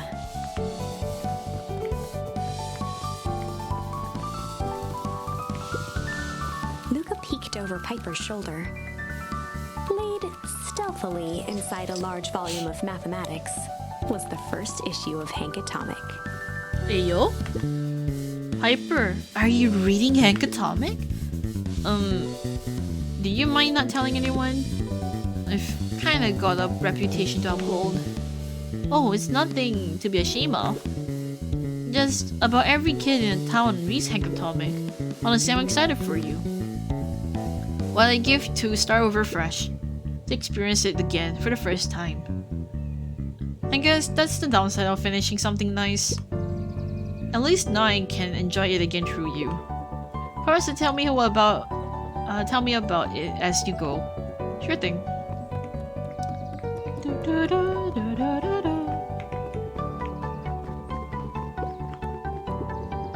I can't believe it's over. Yeah, the town's really starting to turn a new leaf. The town? I was talking about Hank Atomic. Just finished the last issue. What was it? As great as always, Hank will finally return to Earth. But they just feel weird now. Where it can be cool. It just means you're ready for something new. Any suggestions? You could ask Miss Hutch about what she's always reading. She seems to really enjoy it. Huh. Maybe I'll do that.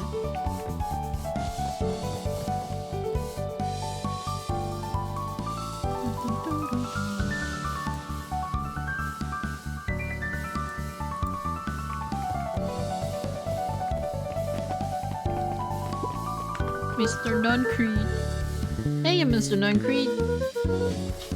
I'm gonna go see my dad in a bit. Did you want to come with?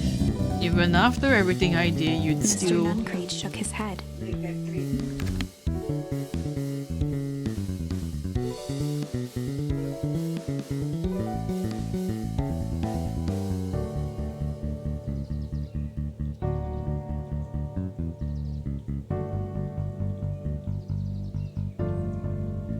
Got spooked by my own mom again. Holy shit.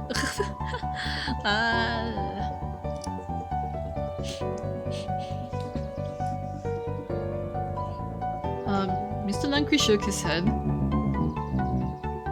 You really are your father's son, aren't you? I don't think I'm ready for that yet. Well, you're always invited. I bet he'd love to hear from you. I'll visit Wallen in my own time. You run along now. Where are so many bunnies? Wild ride. With perennial harvest gone, the transportation tubes were left unused. Come on, come on. No one is too big, no one is too small. For Jove's wild ride. Maybe not completely unused. Just one piece of candy. For one ride of your lifetime. Who's next? Me, me, me, me, me, me.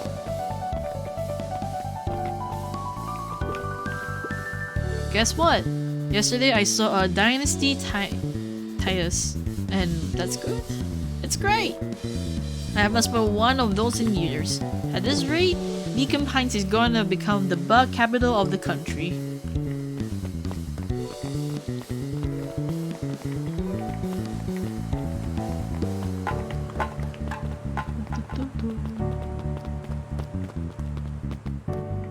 Oh, the stuff is all gone.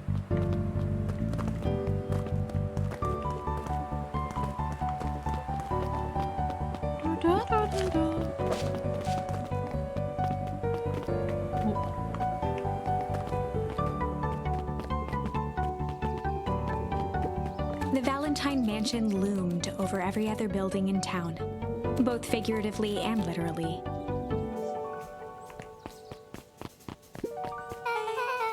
I have news I think you'll enjoy.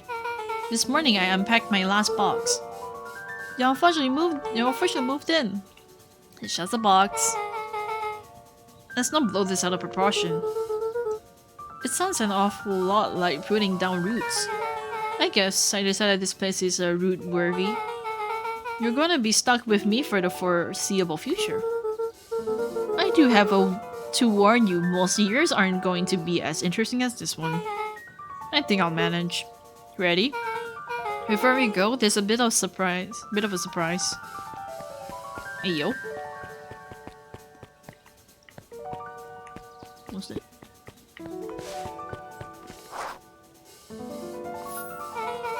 My mom prepared this tree especially for you. They didn't have to do that. It wasn't just them. Just about the whole town pitched in. We all owe you. It should do okay in the cold of the old Beacon Pines. And thrive as things warm up. That's perfect. When you're ready, take Joe's wild ride to the old Beacon Pines. Dad's gonna get his tree back! Let's go! It's not gonna be like his old tree, but you know what? It is a good tree. Ah, you got it! Now that's a good looking tree. I think special occasion and what that there's rice on the house. You're gonna want to hang on tight to that little tree. Yippee!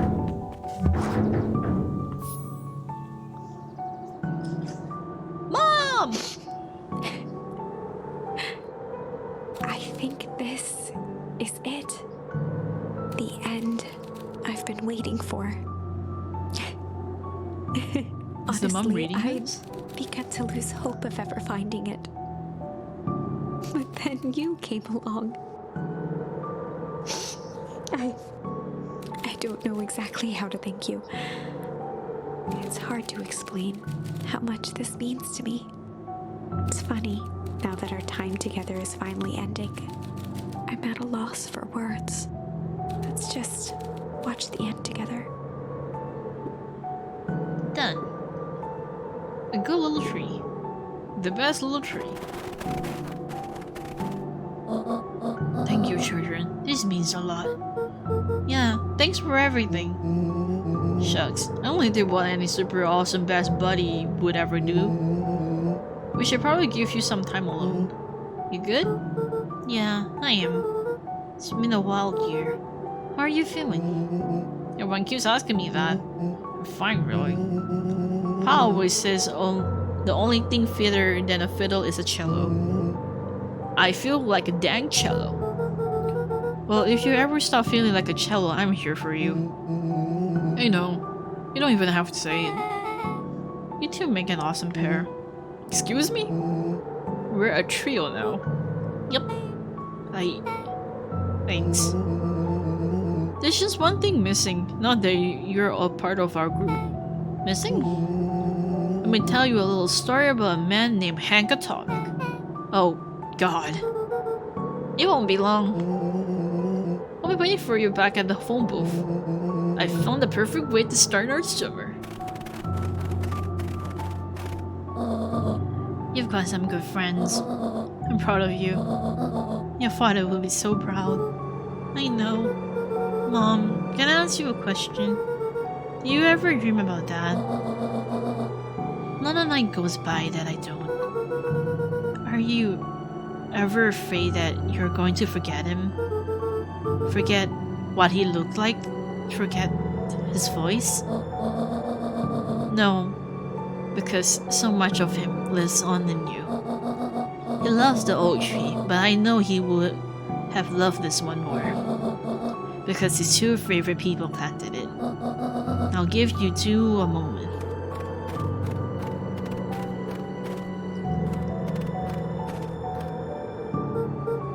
Hey, Dad.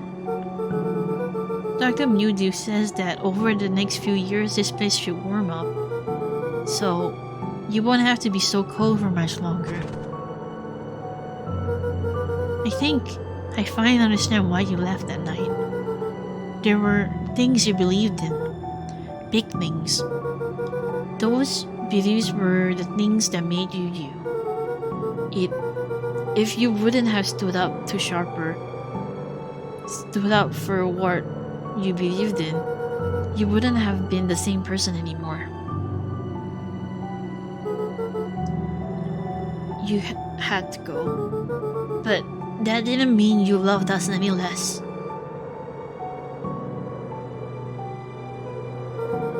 I might not visit you as much as I used to. I know you understand.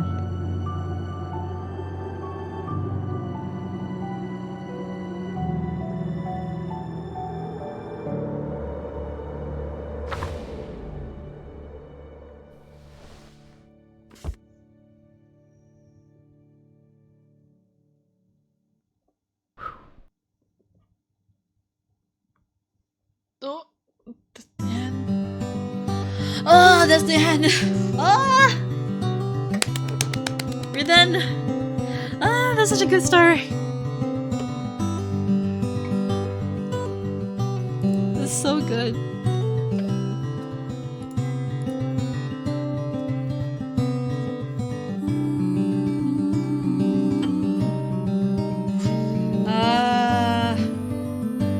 I honestly have no last words for Mika Pines. It's such a good story.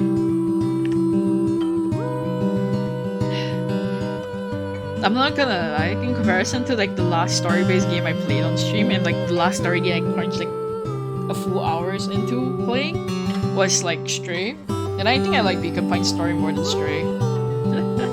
I mean, it's two different games to compare them with, but like, it's the only story-based game I played as of this year. Not as of this year, but as of like what I remember playing.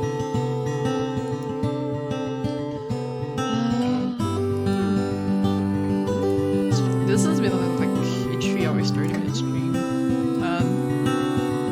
Oh wait, no. There is another story-based game I recently played. It was called Volcano High.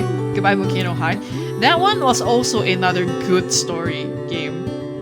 It has like a lot of nice music as well, but like it's debatable if I want to play it again on stream. Not again on stream, but I had never played on stream. I played like offline on my own time.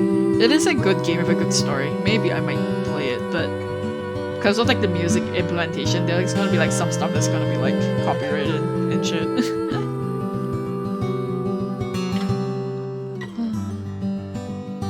There's like another game I also played like recently, like just last night, was called Assemble with Care. The story was pretty short, and stuff was like pretty short as well. I finished it in like an hour. I'm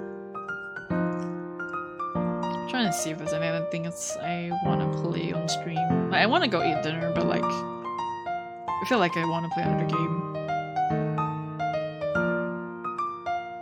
I probably might download it while I eat dinner, and then I'll come back to it. I mean, the other game I played recently was Refined Self, but it's okay, I think. The story was pretty okay.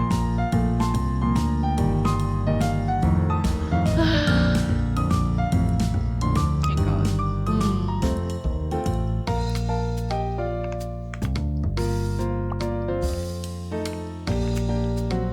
This is all these people who supported. I don't think there's anyone I know on like online currently.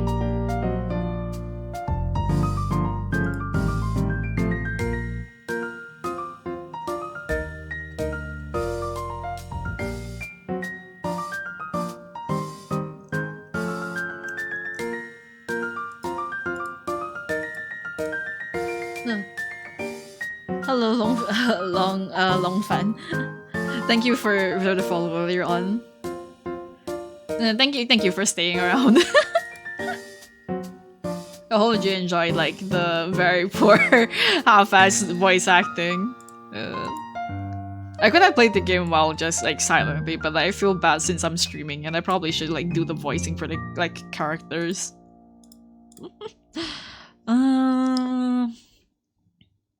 Oh, is there anything else at the ending? Oh, we're back at square one again. Oh, okay. It's just like a book report on like I wanted to go back to the things. I finished all the endings. Nothing else for me to do here. Oh, now I'm Sag Monkey. Thank you for the compliment. Let's see like if there's any actual like not actual but like any more achievements I can get from this game. Apparently there's 2 more achievements I could have gotten. Born in a barn and find a way to kick a melon? Could I kick the melon? Wait. What the heck's the born in a barn one then? I might extend stream slightly longer just so I can get like all the achievements since I'm only like, missing 2.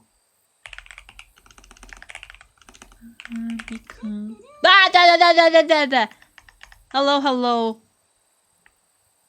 Thank you so much for the follow. Stream is right. No, okay, stream is not really ending soon, but like I'm gonna be playing a bit more longer of Beacon Pines, but the story is already like concluded here. But thank you for the follow, MJ. Wait, huh? Yes, MJ. Oh my god, I'm so blind. But apparently I'm missing 2 achievements from completing the game. So I'm just gonna Google search because I'm not a sweaty tryhard that's gonna like dig through everything. I'm going to be smart and Google my solutions.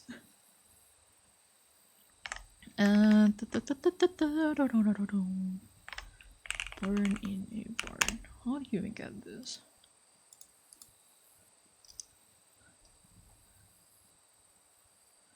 At the start of the game, you'll make your way back to your house to talk to Gran. When you go into the kitchen, you can either leave the tap running or leave the fridge door open. Interact with either of them with a button. Leave the house and continue on the story.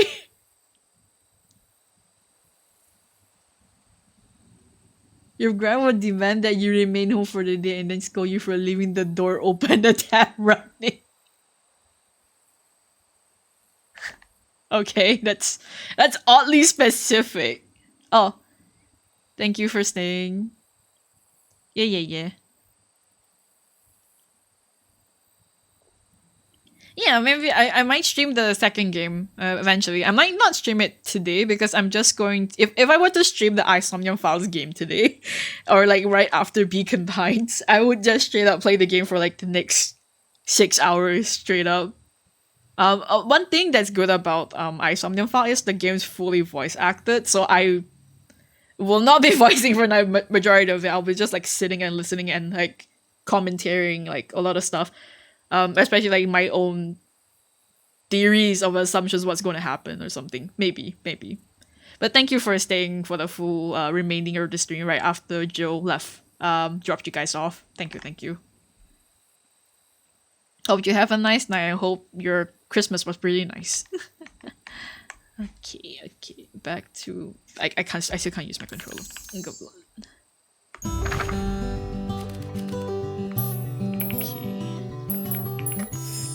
We're just gonna go chill for the day. The best lies are built easy. Okay, so for this one, I'm sorry, Mom. I'm sorry. I'm so sorry, Mom. Oh. Yeah, Rolo, stay out of trouble. I know.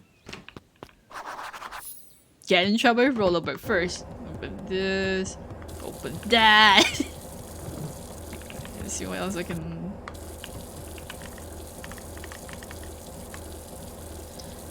Okay. To start again, you'll make your way back to your house. Talk to your Gran. When you go into the kitchen, you can either leave the tap running or leave the fridge door open. Interact with either of them with a button. I'll leave the house and continue on the story. Okay. Is this really the only closest one I can get?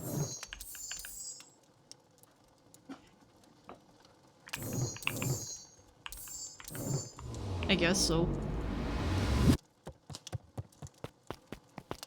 I love you, Grandma. I love Grandma. I love you, Mom. Dang it, Rolo.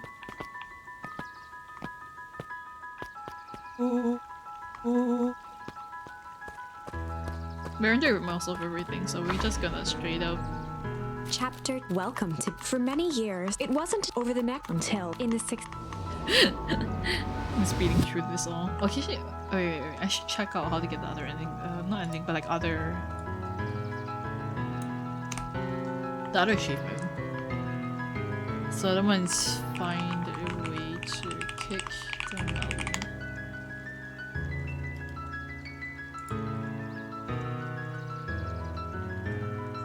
Select from the tree.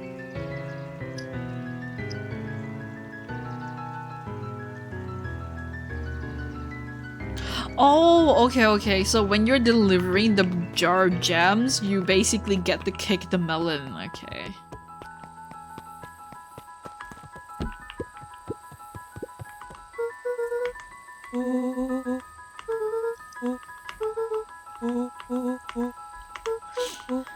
Yep. Speeding shift is because this is like things already run.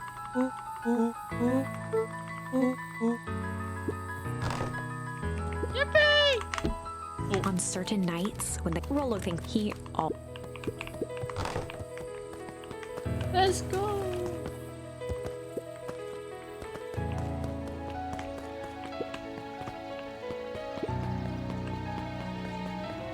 Come on, Rolo.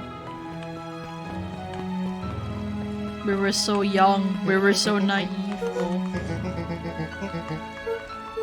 We didn't know anything. It was just the beginning of summer.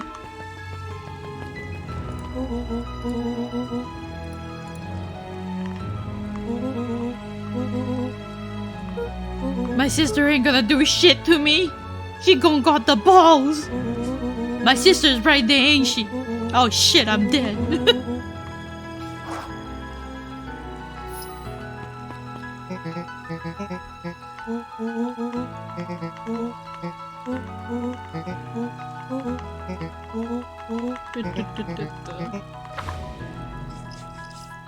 Rolo froze as Roxy took Luca knew he My favorite activity being a little shy. In the past, he found the best way to deal with an enraged Roxy was to be a little shit. Oh wait, no, that's the wrong one.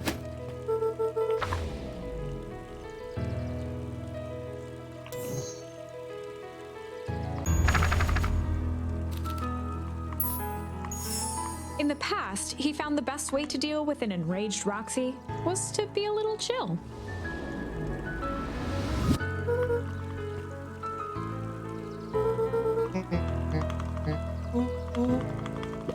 Hopefully I can get a 2-for-1 for this one.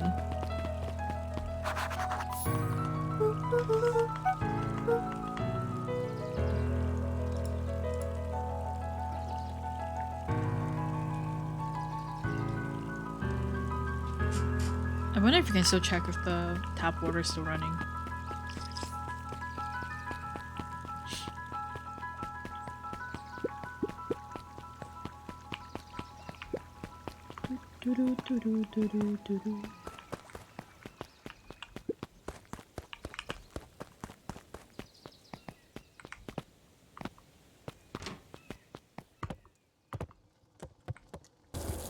Okay, cool, it's still running. Okay, cool. I'm so sorry, Mom. You work hard to feed me and look after me, and this is how I treat you. By leaving the faucet and the fridge open. I'm so sorry.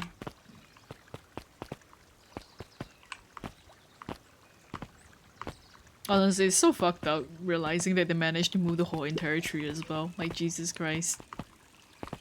And the whole replicating the dead person's grave. It's so fucking... it's so fucked. Yeah, time to chit chat.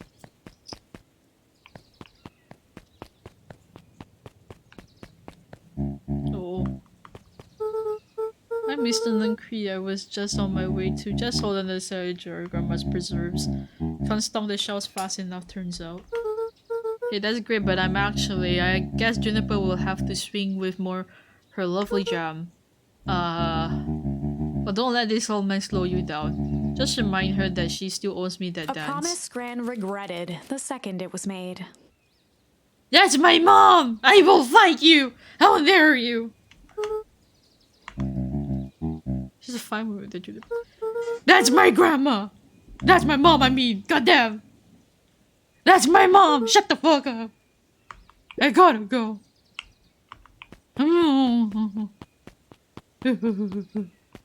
I'm scared for life. The path led. The fence. Luca off. So. As sparks, 2 bulbs. One more to go. Speed running. Oh my god, I'm missing.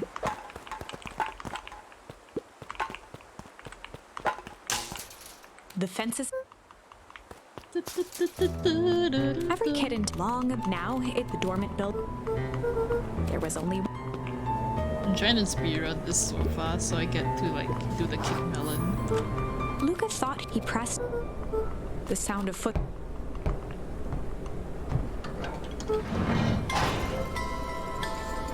It has to be like Knoll Creek then. The heavy steel door. I mean, wait, never mind. It is comfort. It is An Knoll Creek. imposing figure silhouetted in a green glow. It lunged. Luca watched. We struggle. This is a story We struggle about and we struggle.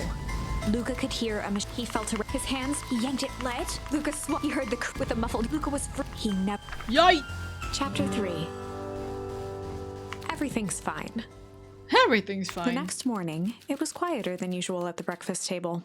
Only the sound of silverware and chewing interrupted the awkward silence. I finished drawing the massive gems last night. So they'll need to get delivered to town today. Okay. So what did you and Rolo get up yesterday? Oh, Rolo had things to do, so I just sort of poked around town. I set the gems down by the front door. There's 2 batches to drop off. One is for Mr. Holloway and a bag and numwag. Another is for Mrs. Frittles at the diner. Oh, and Mr. Nuncrete. He said he wants some more. It's not fasting as much. Yeah. Yes, he seems to have taken a particular interest in my jam. There's some extras in the basket for the enthusiastic gentleman. Just make sure Frizzly and followers get the ones on top. No problem. Off with you now while the day is still young. Oh, then I get scolded for...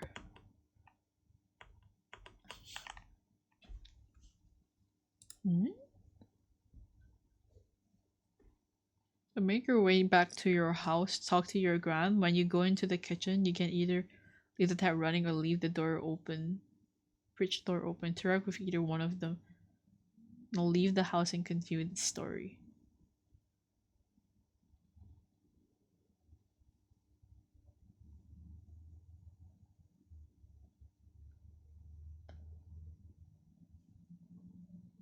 Oh, okay. So for one ending is the one if I go with Rolo. The other ones if I don't go with Rolo, I guess.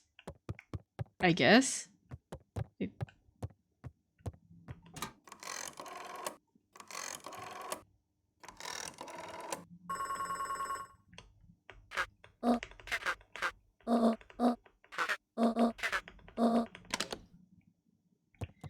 Just in case.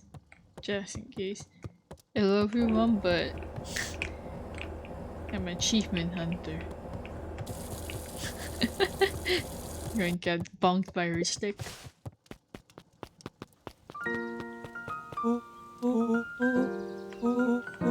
I'm just glad you're safe, Rolo. You stupid cat.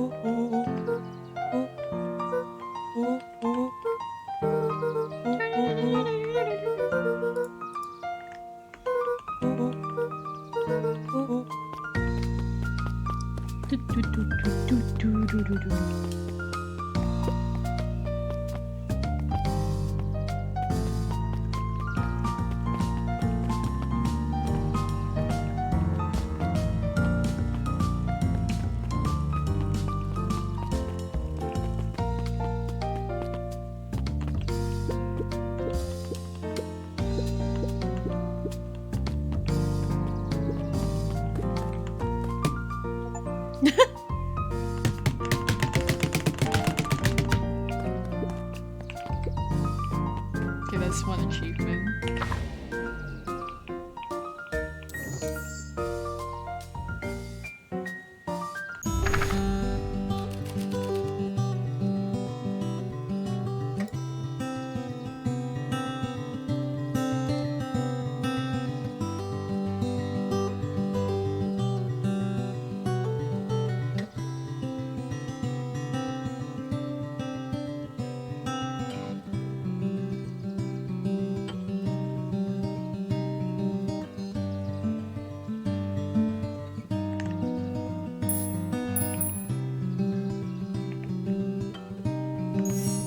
We were just gonna go hide for the day.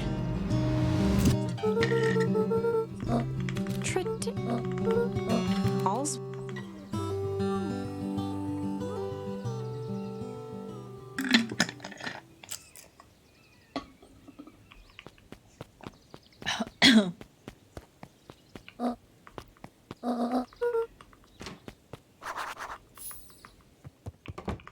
Okay, we looked up the thing. It does confirm I have to be the chill with Roxy one.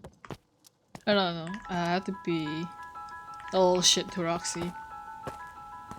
Come on, Rolo, we're gonna get you kidnapped. Rest in peace, Rolo.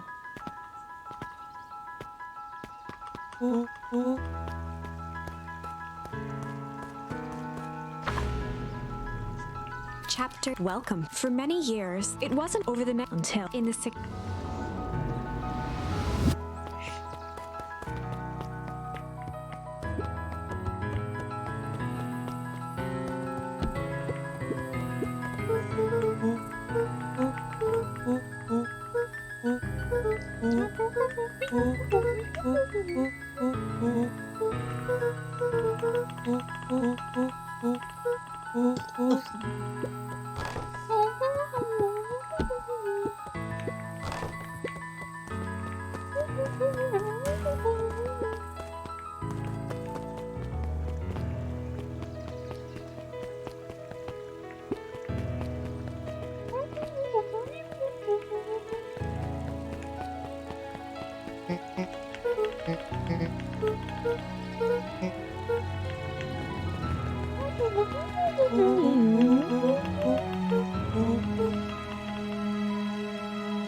Rolo froze, and Mika knew She had to be a little shit. in the past, he found the best way to deal with an enraged Roxy was to be a little shit. Run for it!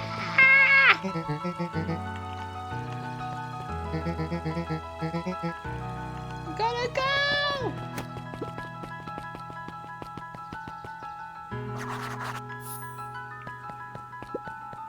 Fuck you. I'm not gonna talk to you. Oh no. No, no, Mr. Nuncree. Goodbye, Mr. Nuncree. So I've been told.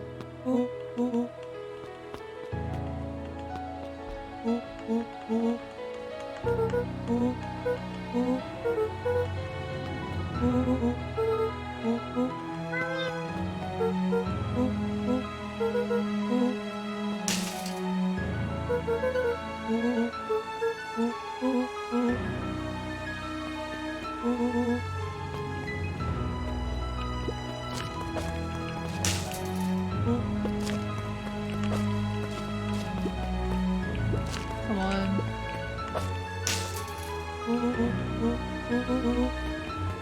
Yippee! As the glow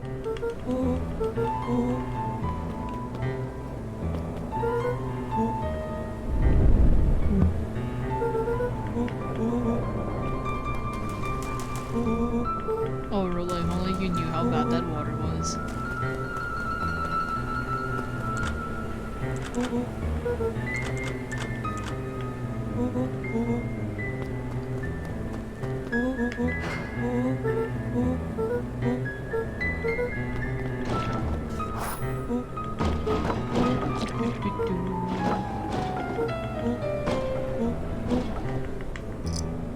Walkie-talkies, yippee! Come on. Uh-oh. Uh-oh, Scooby! Scopes!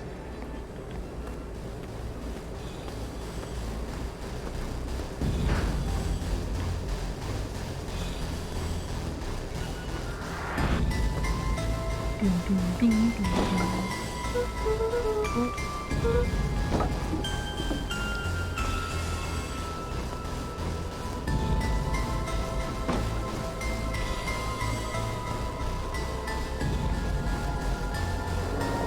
boy sat petrified under the weight of the bag.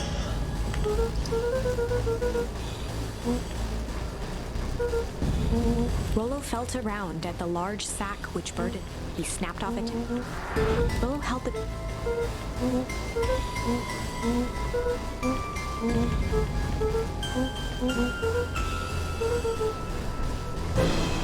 Honestly, this is the only unique picture we ever seen of in this game.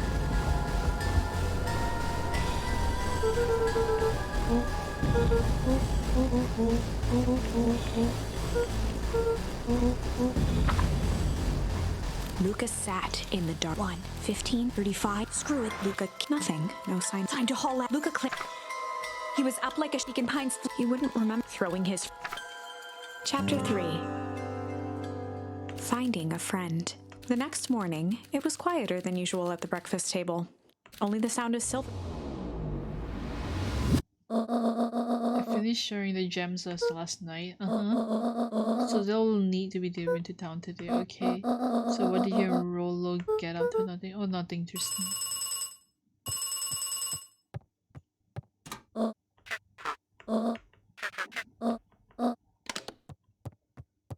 Don't only have to open like one item. Or should you, is there anything you want to tell me about yesterday? Anything I want to tell? Not really. We just sort of ran around a bit.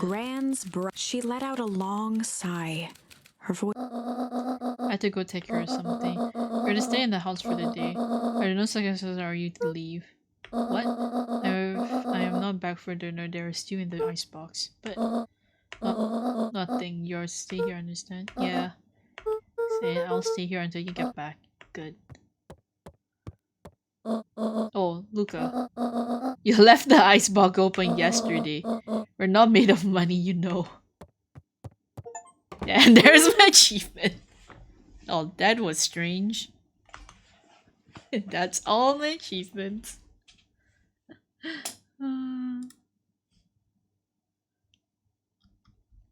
Oh my god. 100% achievement. Oh, okay. Oh. There's no like proper ending screen for this, honestly.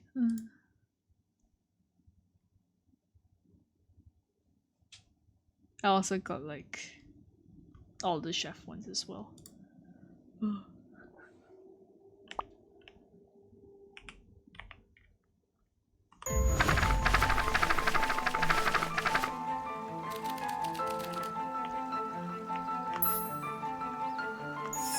I might have tweaked his wonder potion with a little junk. I'm trying to like...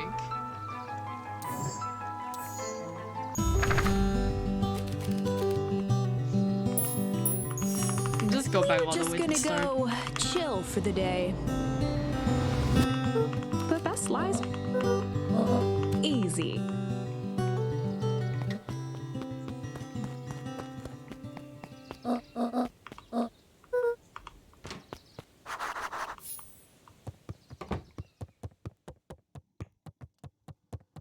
Where it all began.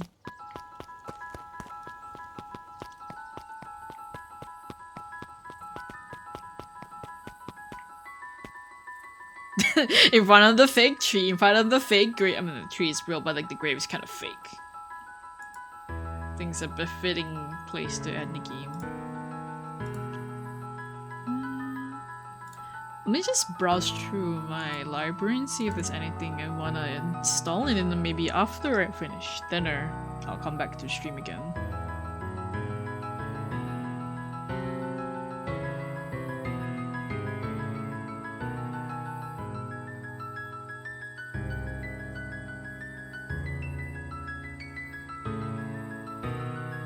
I do have Tales of the Black Forest, which I need to finish. I could, and I should. Probably. You know what? After I finish dinner, I'll try and finish Tales of the Black Forest, and then I'll upload the last video on YouTube. So anyone is curious about the whole entire Let's Play, I will be putting it there. I'll probably doing the voice acting for mostly by myself, because I don't think I can get my friend my two friends that helped me with the voice acting in that game for the other two videos. So yeah, I'm just gonna end stream for now in this for this game. And thank you all for joining me for this 4 hours of Beacon Pines as I finished everything. Thank you again to Joe, the Joe Adult Man, for the raid, and thank you for the lovely follows, new followers for today. And I'll see you in like few hours from now.